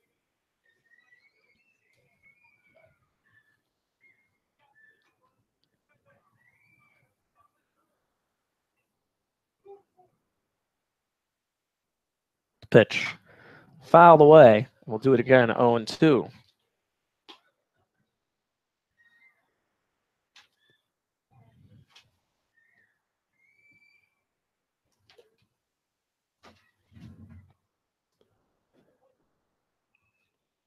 One on, 2 away. Bottom of the 4th inning in this shortened 7-inning game 2 of the doubleheader. One outside. Sharply throws down to the stealing Lott, who avoids the tag from Austin Bull. Yeah, it looked like Bull dropped the ball there. The throw was perfectly on line to beat the runner. Maybe not perfectly on line. Looked like a little in front of Bull, but when Bull went to grab the ball, didn't secure it before he tried to reach and just kind of pulled the glove away from the ball, and Lott got his base there at second. But great throw by Sharpley. I mean, Sharpley's been stellar so far. Caught 2 guys stealing so far this season as a ball comes over the fence from the bullpen there in left field as McNamee throws it back to the Bucs bullpen. First Frisbees in Kenai, and I guess baseball's more common. More common. I thought it was going to be those hooligans playing around on that football field over there as that one's fouled back 1 and 2. But no, it's just the hooligans in the bullpen for the Bucs. So now, how old do I sound saying the word hooligans? Yeah, did you graduate or something? Now you're I old. grad- You're oh, old and man, irrelevant no. now, huh? Isn't that what happens? I graduated in, oh man, I don't want to say anything. I don't want to upset any viewers. I don't want to sound old. That one. 2 balls, 2 strikes as it was inside a little bit. Yeah, Austin. I'm not going to throw out a year because I don't want to upset anyone out there. Are you talking about college? I'm a little. Well, I act like I graduated Okay, you don't have to. way a while ago. I got you. Way a while ago. Way back. But it was only a month ago. A little over. 2 balls, 2 strikes still.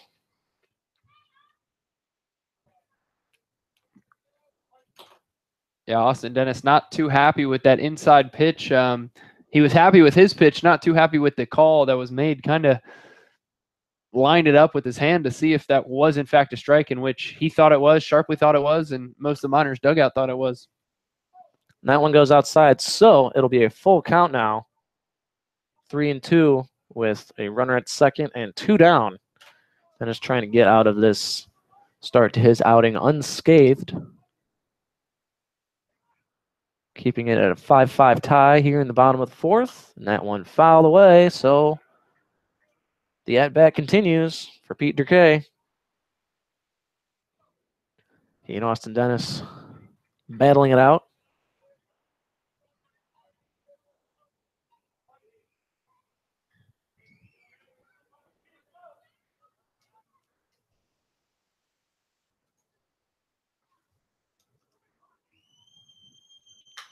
That one lined into left center for a base hit. Lot around third. He will score. It is a 2-out RBI single to put the Bucs ahead 6-5 here in the bottom of the 4th.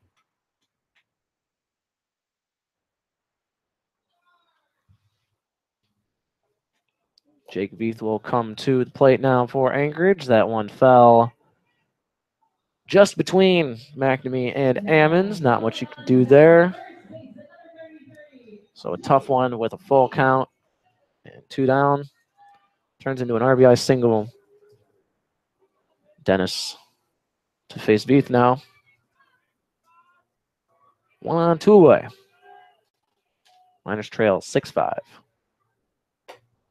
That one outside, 1-0. Yeah, like I was going to point out before we did make the pitching change, before that run, the scoreboard had exactly the same, obviously in different innings, but it had 2 1s for both teams and a 3 and a 0. So it read 1-1-3-0, and then for the Bucs it was 3-0-1-1. Obviously now that run kind of messed it up, so I'll have to go down there and talk with them about how upset I was after that one crossed and ruined the pattern we had. I think that the only way I would have wanted to ruin that pattern is if the Miners put up a 9 spot and the Bucs had a 0. Yeah, I think the Miners would agree. 1 ball, 2 strikes after that one is fouled away down the first base line.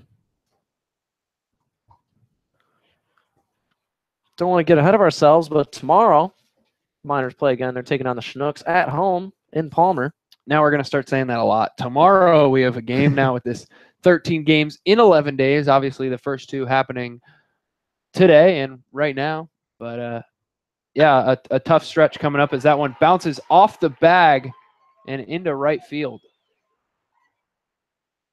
Durkay will hold up at third. So, 2-out single extends the inning. Runners at first and third. 2 outs. Ryan Williams heads to the plate for Anchorage. Now batting from Town Baptist, center fielder number 34, Brian Williams. Another update from the rest of the league. Oilers lead the Pilots 7-1 in Kenai, bottom of the 8th down there.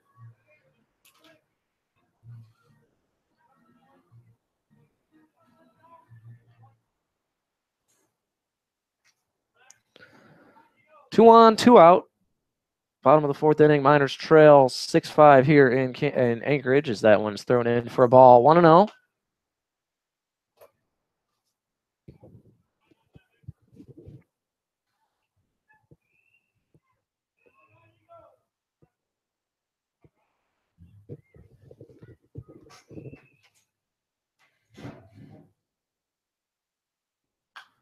Fouled away, 1-1.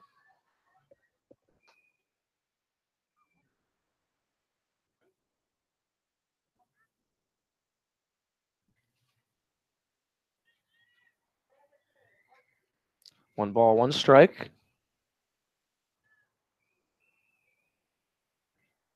Dennis delivers, and that one is hit into left field. McNamee coming in. It's going to drop right in front of him, so another run will score. 7-5 Bucs. An RBI single again with 2 outs. Runners at first and second, 2 away.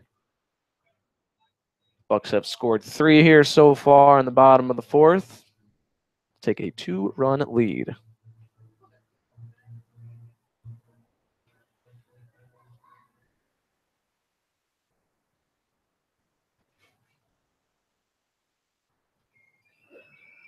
Talk on the mound there between Austin Bull, Sharpley, and Dennis.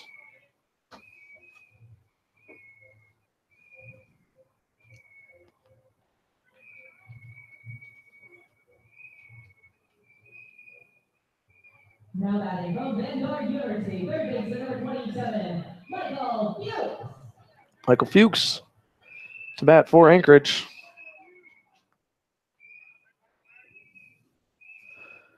Fuchs so far singled and rounded out, but he's got a couple RBIs. The throw over to second is going to find its way into center field. Veith not up and aware quick enough to advance on it, so everyone stays put. And Veith may not be quick enough had he been aware.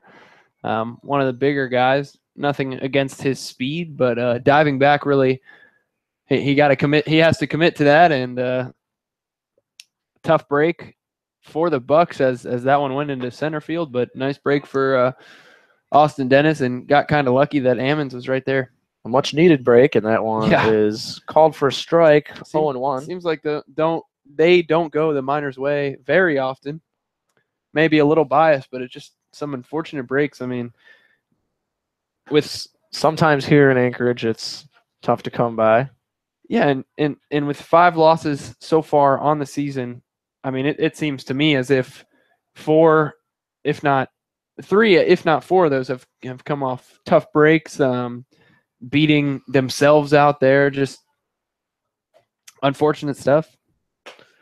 That one called for a strike, 1-2.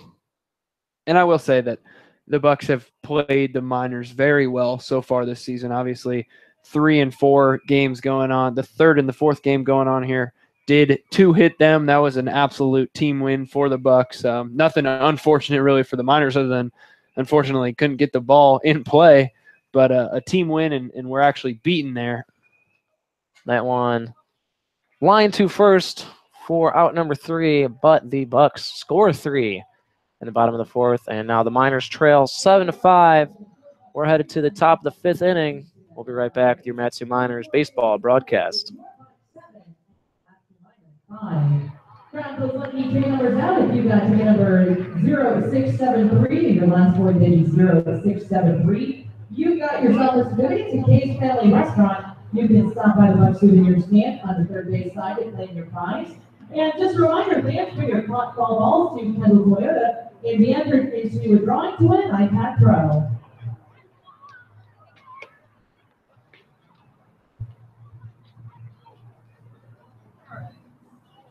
Nine more outs.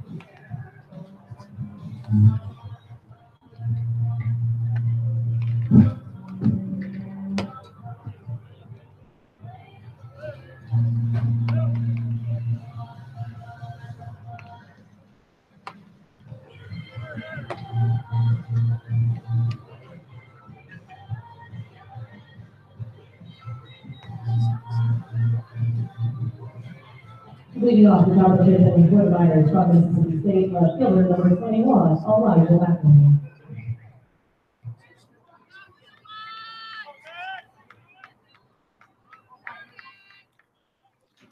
Welcome back to Anchorage. Hunter Warning and Troy Zneski here on the call. Miners trailing 7-5. And Elijah McNamee to start the top of the fifth inning.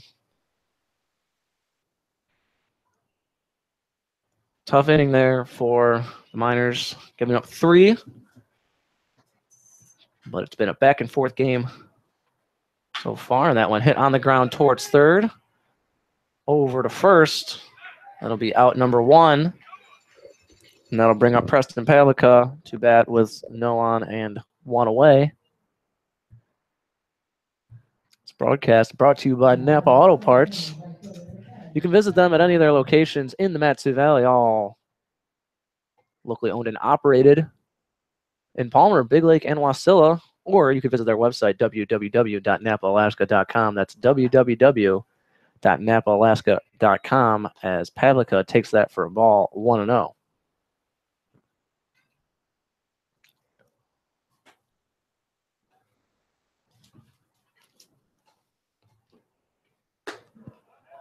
Ball 2 for Pavlica.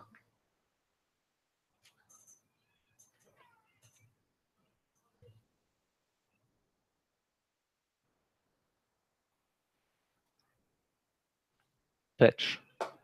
Inside. Oh, nope. Looked like it was going to be inside. Called a strike. 2-1. Must be the angle here for the Bucs broadcast. Yeah, I like this angle a lot, though. That one looked more on the money. 2 balls and 2 strikes for Pavlica now. It's funny because I feel like we're in the Bucs press box when we play the Bucs, and the Pilots press box when we play the Pilots. Swing and a miss, strike 3 for out number 2. Yeah, the color scheme outside would certainly say we're in the Bucs. Yeah, a broadcast. giant Bucs logo here on the left press box, and on the right it's all blue with Pilot stuff. And when we play the Bucs, we're in the Bucs booth, and the Pilots are in the Pilots. I don't know, weird stuff, but I definitely do like this angle. It allows for you at home to see a better angle. Obviously, we do what we can with the one in Chugiak. Blake Benefield grounds out on the first pitch to end the top of the fifth. A quick one for the Miners, who find themselves down 7-5. We're headed to the bottom of the fifth inning, and we'll be right back with your Mat-Su Miners baseball broadcast. Let's stand up as we honor America with God Bless America.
Leading off the bottom of the fifth inning for your Anchorage Bucs from New Mexico State. Catcher number 16, Mason Fishback.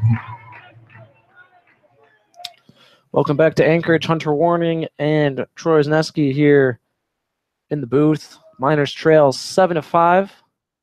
Austin Dennis on the mound for the Miners. Throws that one in for a strike, swing and a miss from Mason Fishback. Bottom of the fifth inning.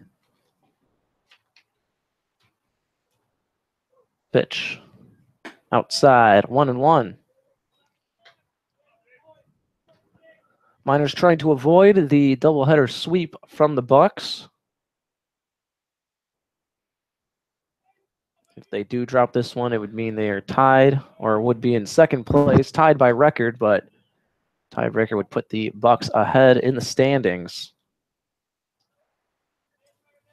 But a come-from-behind win from the Miners would mean they maintain a one-game lead. And that one ripped into left field. That's going to be a base hit for the Anchorage Bucs. Fishback reaches the first at-bat of the bottom of the fifth. So 1 on and none away for Gunnar Schubert. A lot of action over there to left field this evening.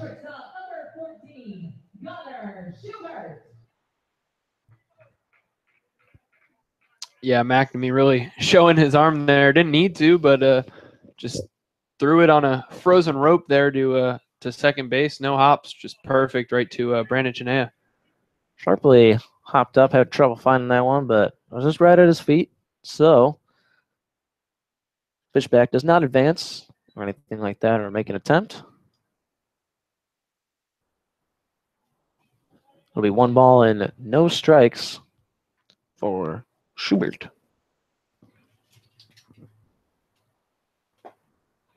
Out 1 goes for a ball, 2-0.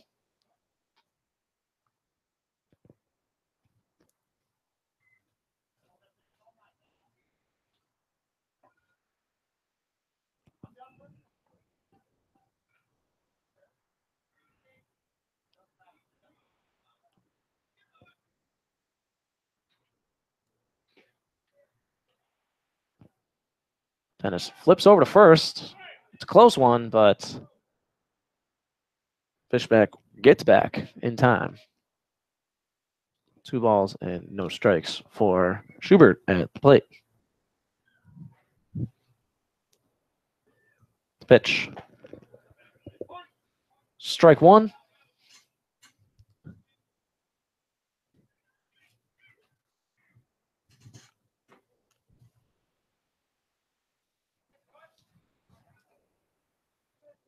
Yeah, umpire was having a discussion over there a few pitches ago with the Miners dugout. Says, hey, I'm done hearing your chirping and not giving you any of the calls that you've been begging for all night. So just keep it down, almost like a little warning there to the guys in the dugout. 2 balls, 1 strike. Dennis, another throw over to first. That one gets past Benefield, so Fishback will advance to second.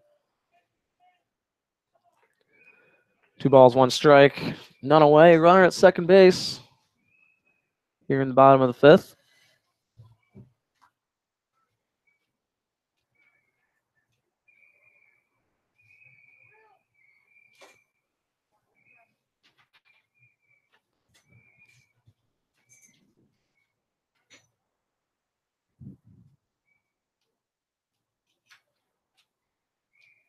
Dennis delivers. That one bunted to him over towards first, the flip, and out number 1.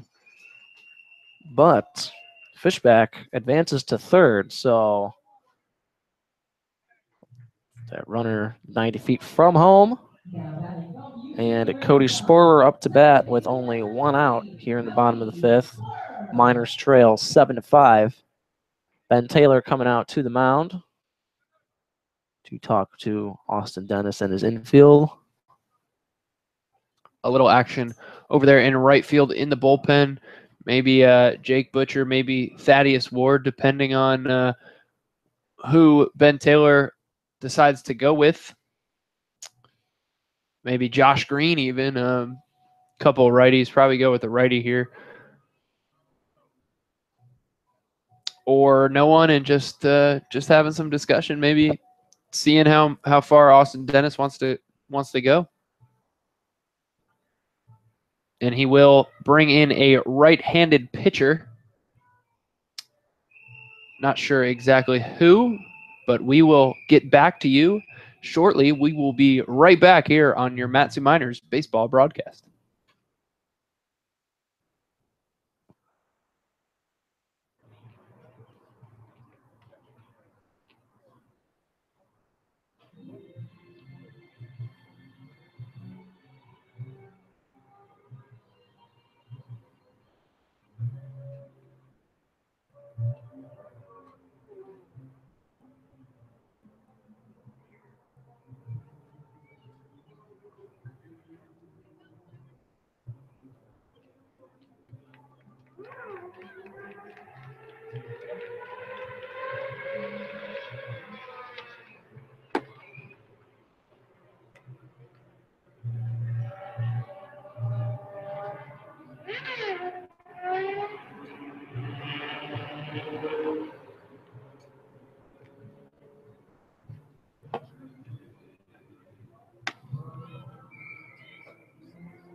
Now pitching for the Miners for Southeastern Louisiana, number 31, Josh Green.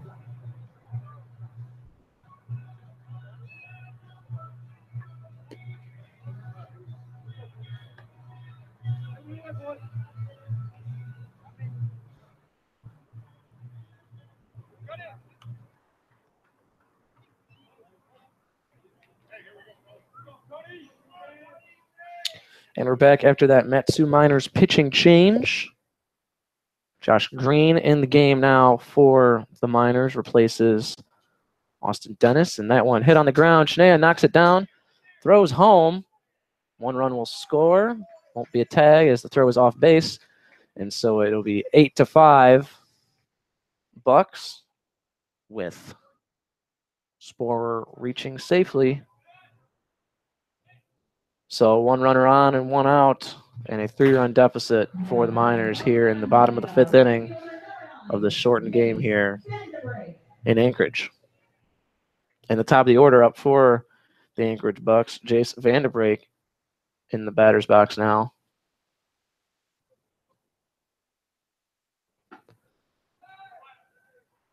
That one goes for a ball, 1-0.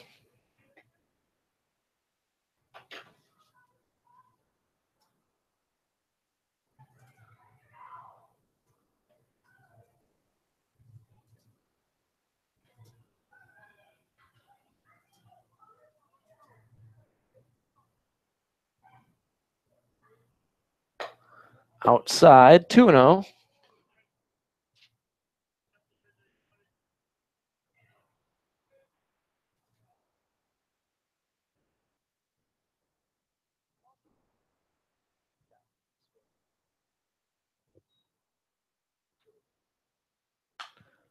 That one fouled away, 2-1. 2 balls, 1 strike to Vanderbrake.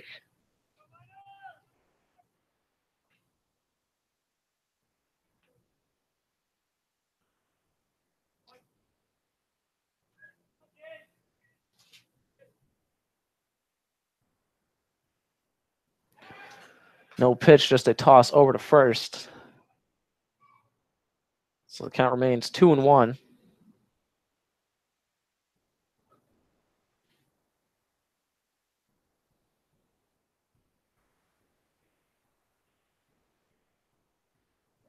That one ripped on the ground. It's going to be a base hit into right field. So a single from Vanderbeek. First and second, one away. Bottom of the fifth here in Anchorage. Miners trail 8-5. Todd Lott up to bat for the Bucs. Now batting from Louisiana Lafayette, left fielder number 29, Todd Lott.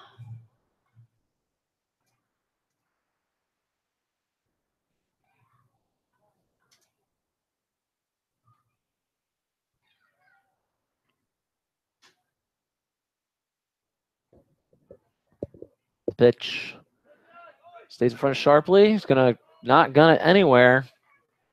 Both runners advance. Runners at second and third. One away. This has the potential to get ugly real quick for the Miners. Sharpley will come out and talk to his pitcher, Josh Green, real quick.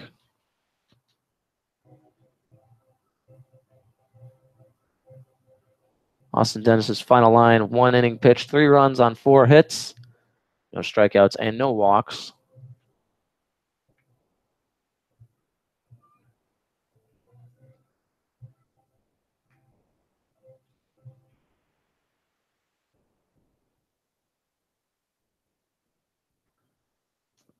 Green is ready.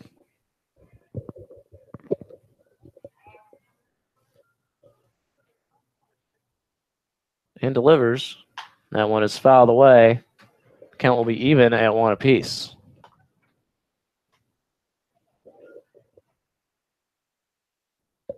The wind's died down here in Anchorage. The flags aren't blowing like they were at the start of this one.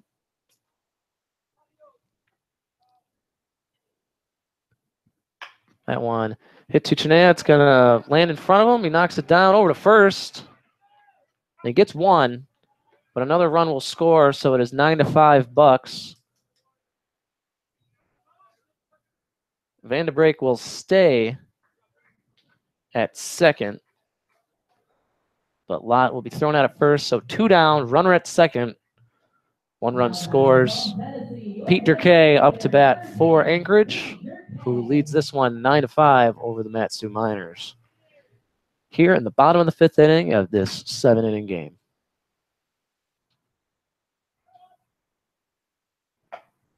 That one right down the middle for a strike, 0-1. Yeah, you talked a little bit about the weather.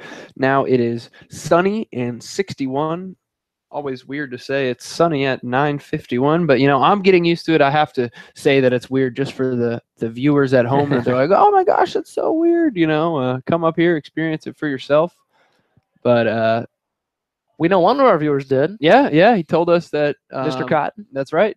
Quinn Cotton's dad, great guy, told us we did an all right job and told us he might follow us on Twitter. Yeah, he said he was going to be our 800. Yeah, he said when it gets to 799. But we need your help to get there. That's right.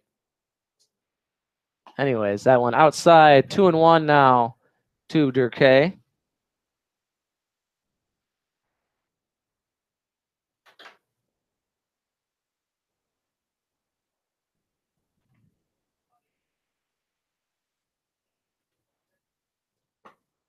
Outside, 3-1 now.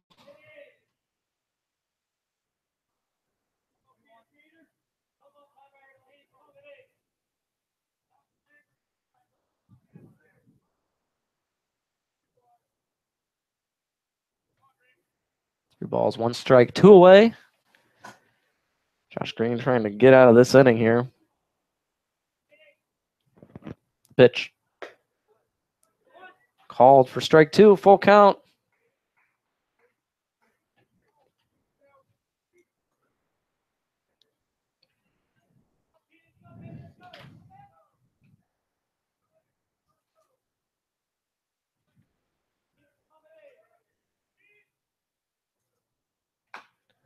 And that one fouled away. Count will remain 3 balls and 2 strikes.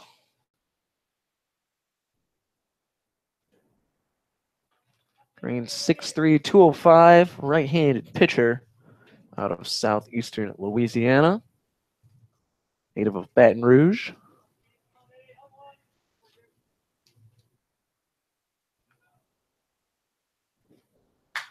And that one fouled away, so we'll do it again. Count remains 3-2.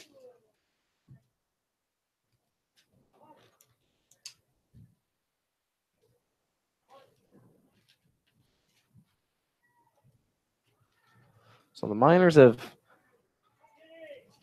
done what we thought they needed to by jumping out early, getting their bats going. Scored in each of the 3 first innings here. First 3 innings, rather. But find themselves down still 4 runs, possibly more here in the bottom of the 5th inning.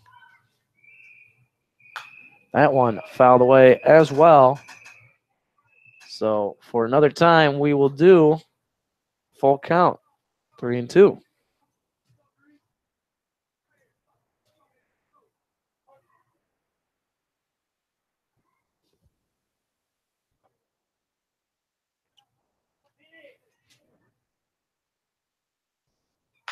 And that one fouled away. Another long at bat. Seen plenty of them today, a lot of foul balls.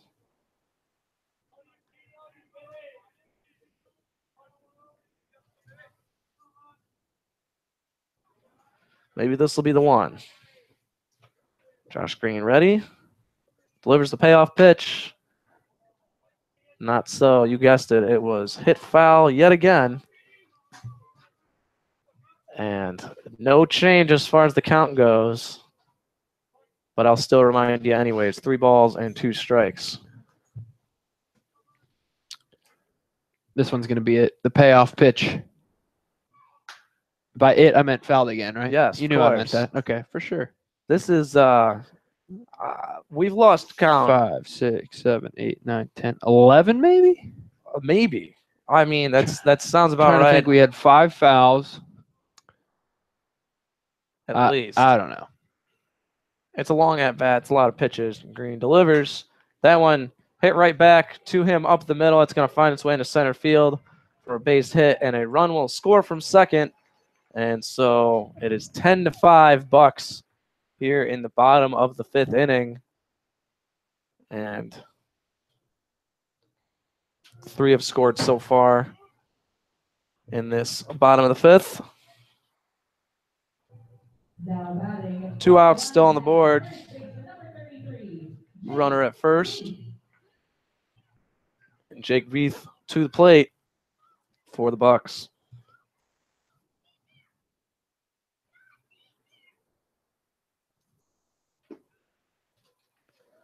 That one goes for a ball, 1-0.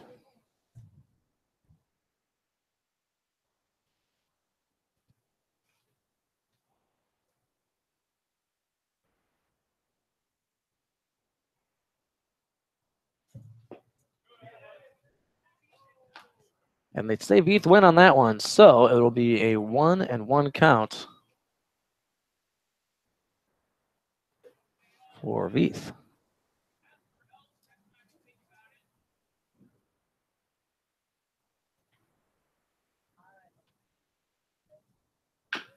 That one chopped foul, 1 ball, 2 strikes.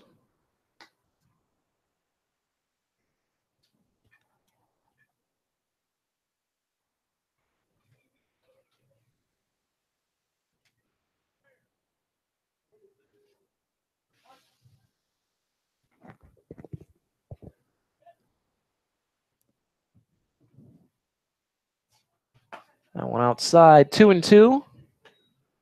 Tomorrow at home against the Chinooks. A weird time, 4 p.m. for that game.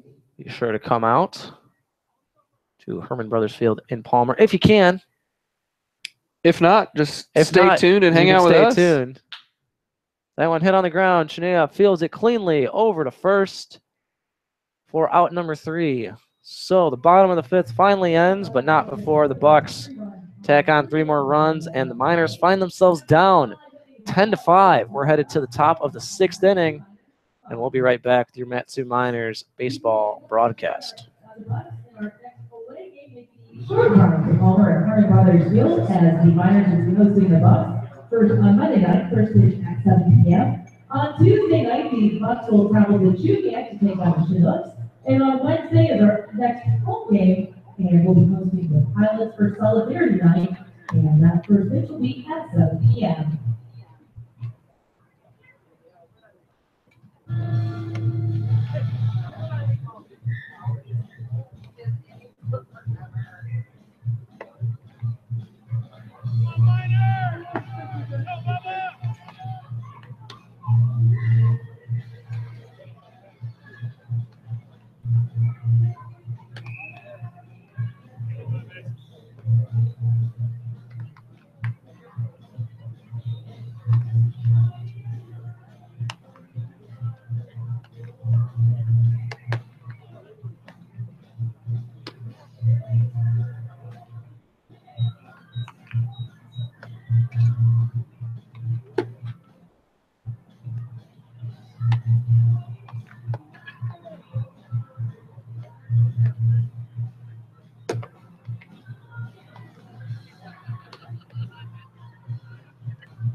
Coming in from the Tuxedo pitch for your Anchorage Bucs from Georgia Tech, number 18, Robert Winborn.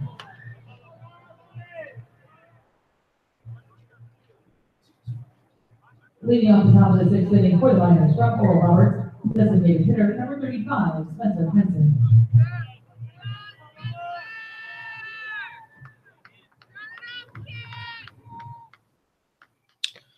Welcome back here to Anchorage. Hunter Warning and Troy Zneski on the call.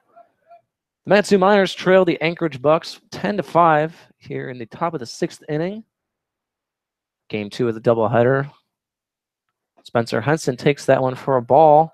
1-0 from the new pitcher for the Anchorage Bucs, Robert Winborn. Places Andrew Newsel. The pitch. Going outside, 2-0. Of course, the game only going 7 innings. Can't remind those at home enough how the doubleheaders are played here in the ABL. So the Miners running out of chances as that one is hit and kind of goes off of Henson. Looked like it hit him in the box there, and that's It will be a foul ball, I do believe. what he says too. The umpire disagrees, says he will be out. So he will be out. They said it was in play.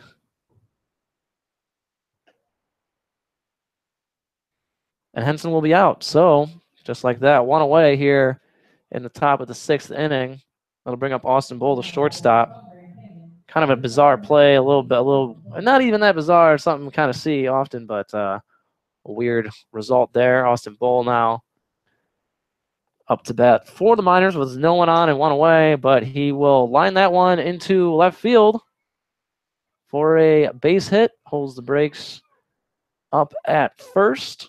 So 1 on and 1 out.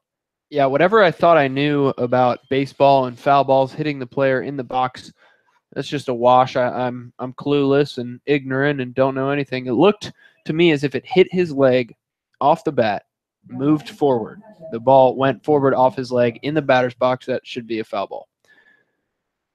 But we'll have to brush up yeah. on our rules Yeah. in between broadcasts here. And not a big argument from anyone really. So must have been missing something. That's just what it looked like up here. Could have missed something, and but Bull got on with a single of his own. So Like you said, 1 on, 1 away. And that will bring up a pinch hitter in Nick Brooks, replacing Zach Sharpley in the order. Interested to see how this shakes out. That one almost gets away from the catcher. It does not, so Bull will stay at first. 1 ball, 1 strike to Brooks.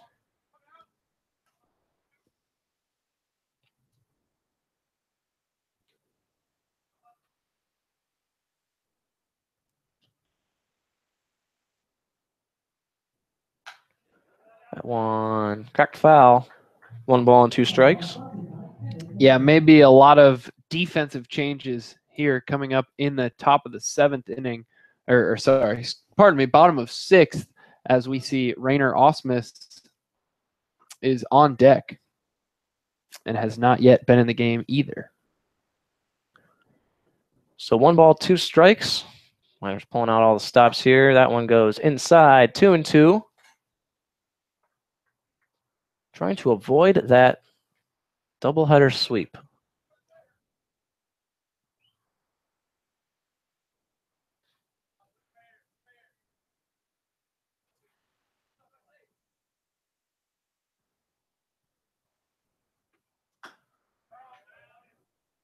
Another one fouled away there at the plate. Looked awful similar, but did not go into did not go into play. The only difference there on that one was did not go forward into fair territory. We'll figure this Man, out. I'm just off my game right now. We will figure it out.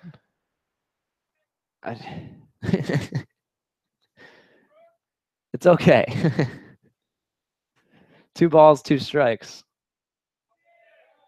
Appeal down to first, says he did not go. So it'll be a full count. 3 balls, 2 strikes, and 1 away with a runner at first. Miners down 5 runs. They're down 10-5 here in the top of the 6th. Now, if they would have said that Nick Brooks went around there and was struck out on that pitch, I probably would have gotten up and left and said, I don't know anything anymore, because definitely held up as bad as none of the Bucs fans believe so, obviously, but the right call. It's the home crowd. And that one will be ball 4. So Brooks comes in to hit for Sharpley and draws a walk. And now up to bat for the Miners will be Rainer Osmus, who is batting in place of Brandon Janea. Janea, yeah. So I could see potentially defensive switches. Marchena moving up to second, or moving over to second base, and Osmus moving over to third, with Janea coming out. As for Brooks, not sure. Maybe bring in a catcher somewhere. Maybe for Benefield, put Brooks at first base, because Henson hitting the DH. I don't know. A lot of moving parts there. Yes, for sure. So now I'm just thinking out loud, and I really don't know. The only suggestion I had was Osmus over there at third and moving Marchena over to second, which would work, kind of. That would solve part of it. We'll have to see. We're going to find out soon enough. That one chopped back to the pitcher. Tough time handling it. Over to second for 1. Over to first for 2. And that will do it there for the top of the 6th inning. Inning ending double play. The Miners still trail 10-5. We're headed to the bottom of the 6th inning, and we'll be right back with your Matsu Miners baseball broadcast. And this will be for the tickets to Seward on the Alaska Railroad. So if you have ticket number 370436, that's 0436, you've just won the trip on the Alaska Railroad to Seward. Go down to the Bucs souvenir stand and claim your prize.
leading off the bottom of the sixth inning for your Anchorage Bucs. From Tennessee, number 28, Cal Gobble.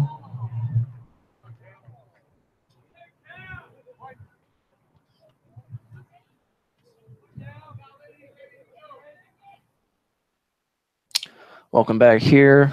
Bottom of the sixth inning. That one in for a strike. 0-1. Miners trail 10-5. Here in Anchorage against the Bucs. Game 2 of a doubleheader. They dropped the first one as well, and that one is fouled back. 0-2.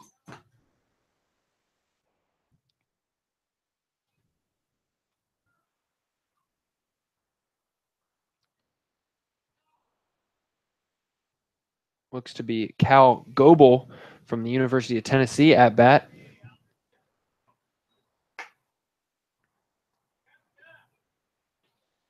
Batting for Ryan Williams.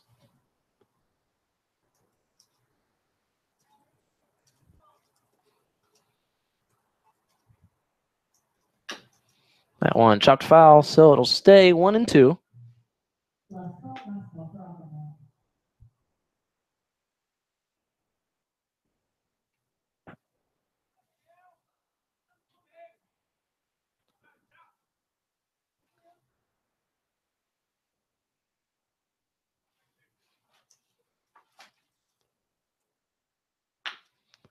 That one back to the pitcher, Green, who will flip over to first for out number 1.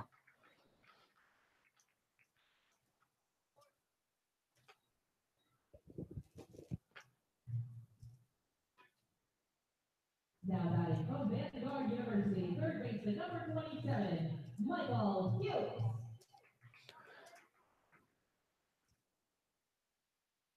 Michael Fuchs to bat with nobody on and 1 away. And that one is chopped foul towards third for strike number 1.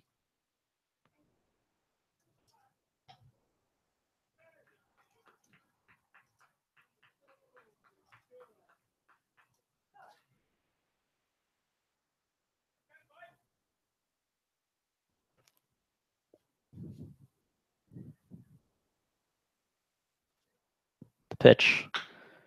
It's over the head of Green. Bulls got it over to first for out number 2. So, 2 down, and we haven't really had a chance to explain the movements around the infield, have we? No, not yet, but I was right about most of it. Obviously, the change behind the dish, Ryan Haug in for Sharpley. Well, I guess in for Brooks, who was hitting for Sharpley. But Rainer Osmus did, in fact, move to third, which moved Marchena over to second base and Brandon Chinea out. So there you go. Mason Fishback up to bat now, and that one outside. 1-0. Bull still at shortstop making that play, and Benefield still at first base. Not as bad as we thought it was going to be. That one fouled away, 1-1. Yeah, I think I was just still mind boggled by what happened there on the Henson at bat. I wasn't sure. still not sure, but we figured it out okay. Yeah, not so bad. Teamwork makes the dream work. That one will be hit into right field for a single over the head of Benefield. So the inning continues. 1 on, 2 away for number 14, Gunnar Schubert of the Anchorage Bucs. Shortstop, number 14, Gunnar Schubert.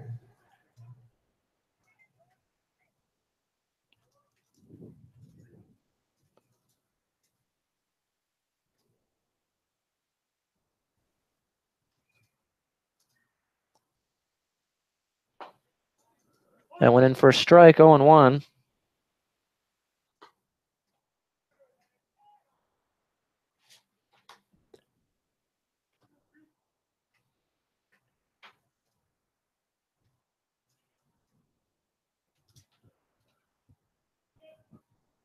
Pitch. That went in for a strike as well, 0-2.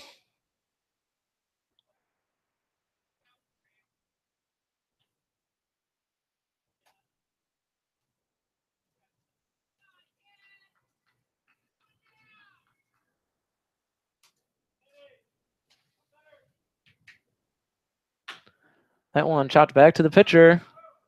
Flip over to Benefield at first for out number 3. So a harmless bottom of the 6th, but the Miners head to the top of the 7th. Last chance.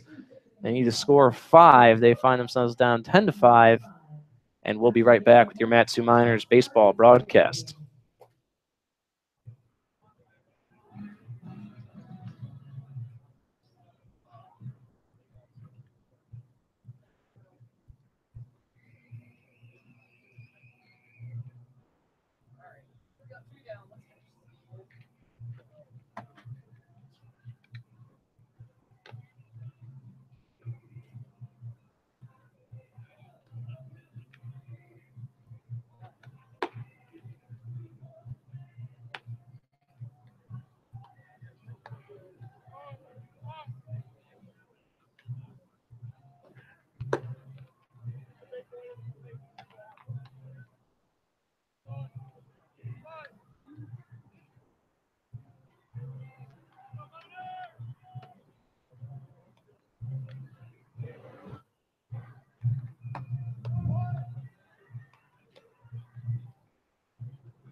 Leading off the top of the 7th inning for the Miners from Tennessee, center fielder number 2, Justin Evans.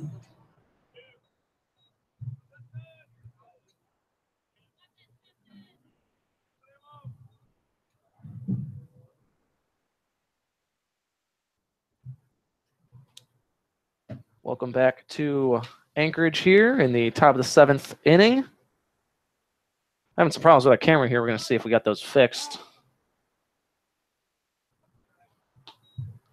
Looks like we have. But Justin Ammons to bat for the Miners. He's up 0-1 in the count now. Here in the top of the 7th. Shortened game. So this is the last chance for the Miners to find themselves down 10-5 in Anchorage. That one goes for strike 2.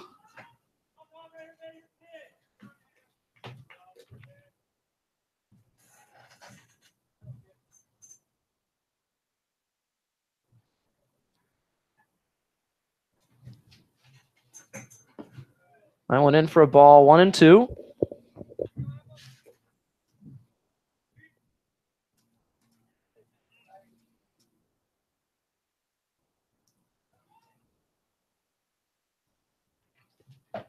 The pitch outside, 2-2.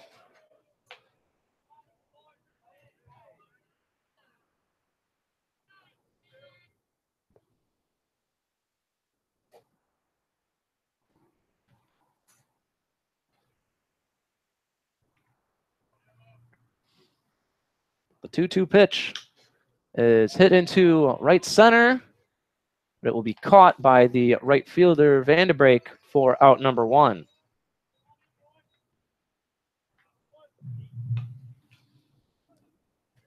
Now batting from you at full, number 8, Oscar Martinez.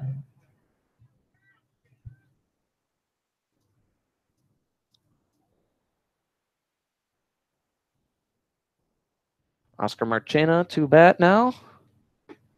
That one goes inside, 1-0.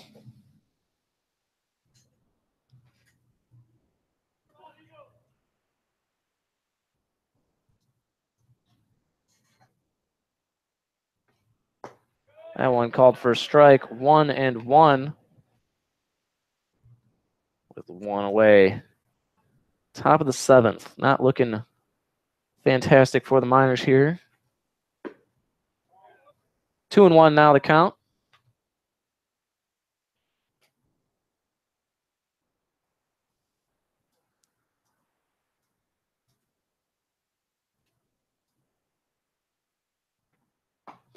Swing and a miss for strike number 2.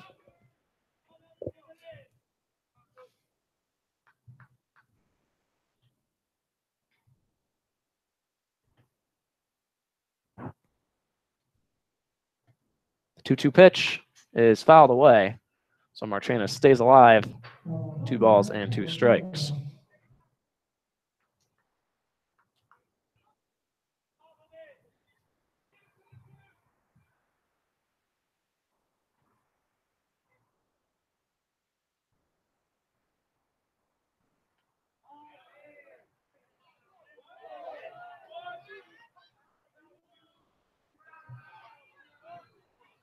Seems to be some discussion.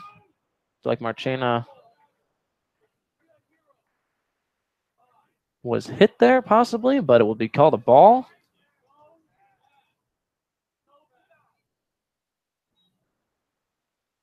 Yeah, like I said, I'm not even going to chirp in anymore because clearly not sure what's going on down tough calls. there. It looks like even Ben Taylor doesn't know what's going on. He's going up for to see if he can get an explanation.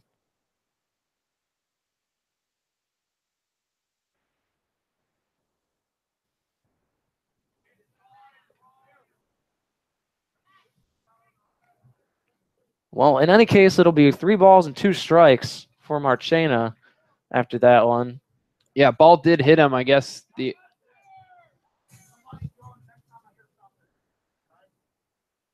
Sorry, I had to listen in on that one. Umpire not happy with the Miners who aren't happy with the umpire. So a little back and forth. Nobody's really there. happy with each other down there, it sounds like. Marchena hits that one high into left field. Lots got it for out number 2. So the Miners are down to their last hope, Elijah McNamee, who comes to the plate. McNamee had a home run early in the game, a 2-run shot in the 3rd inning, but that was pretty much the end of the scoring. Tacked on another run later in the inning, but have been shut out in innings 4, 5, and 6 so far, and they find themselves down 10-5 and in severe danger of dropping game 2 of this doubleheader, being swept by the Bucs here today. That one outside for a ball, 1-0.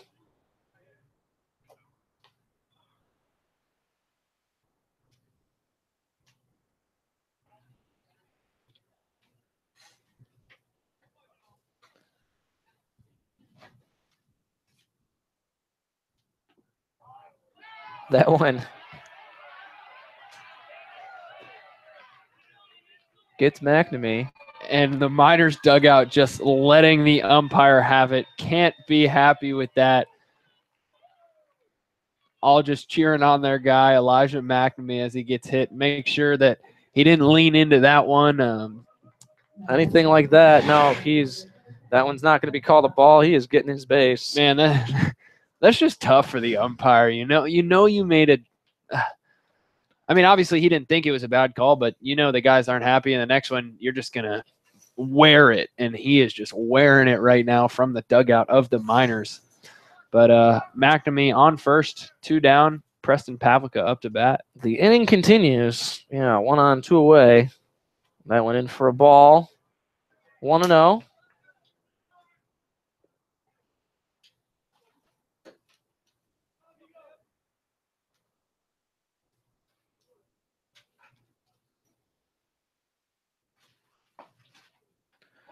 That one goes for a strike. McNamee will take second on that one.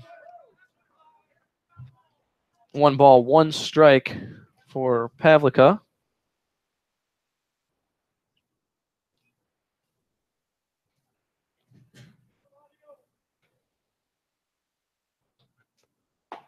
Swing and a miss. 1-2.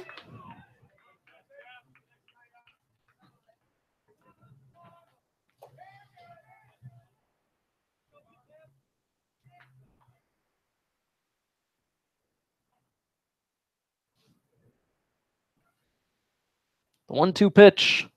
Swing and a miss. Strike 3, and that will do it for the Miners here today in Anchorage. They drop both games of the doubleheader. They lose 4-3 in the first, and now drop this one 10-5 in the second. And a rough day to be a Matsu Miner out there. Yeah, absolutely tough because everything that we talked about in the pregame show, at least offensively, was done. They got out to an early start here in the second game.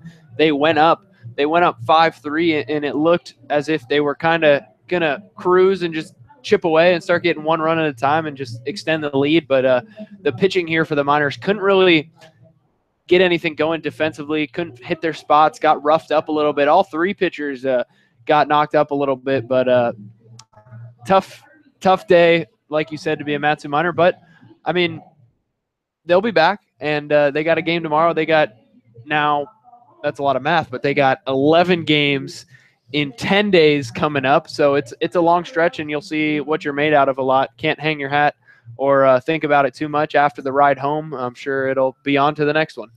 That's right. And like you said, the next one is tomorrow, 4 p.m. against the Chinooks in Palmer. Until then, for Troy Wisniewski, I'm Hunter Warning. Thanks for watching.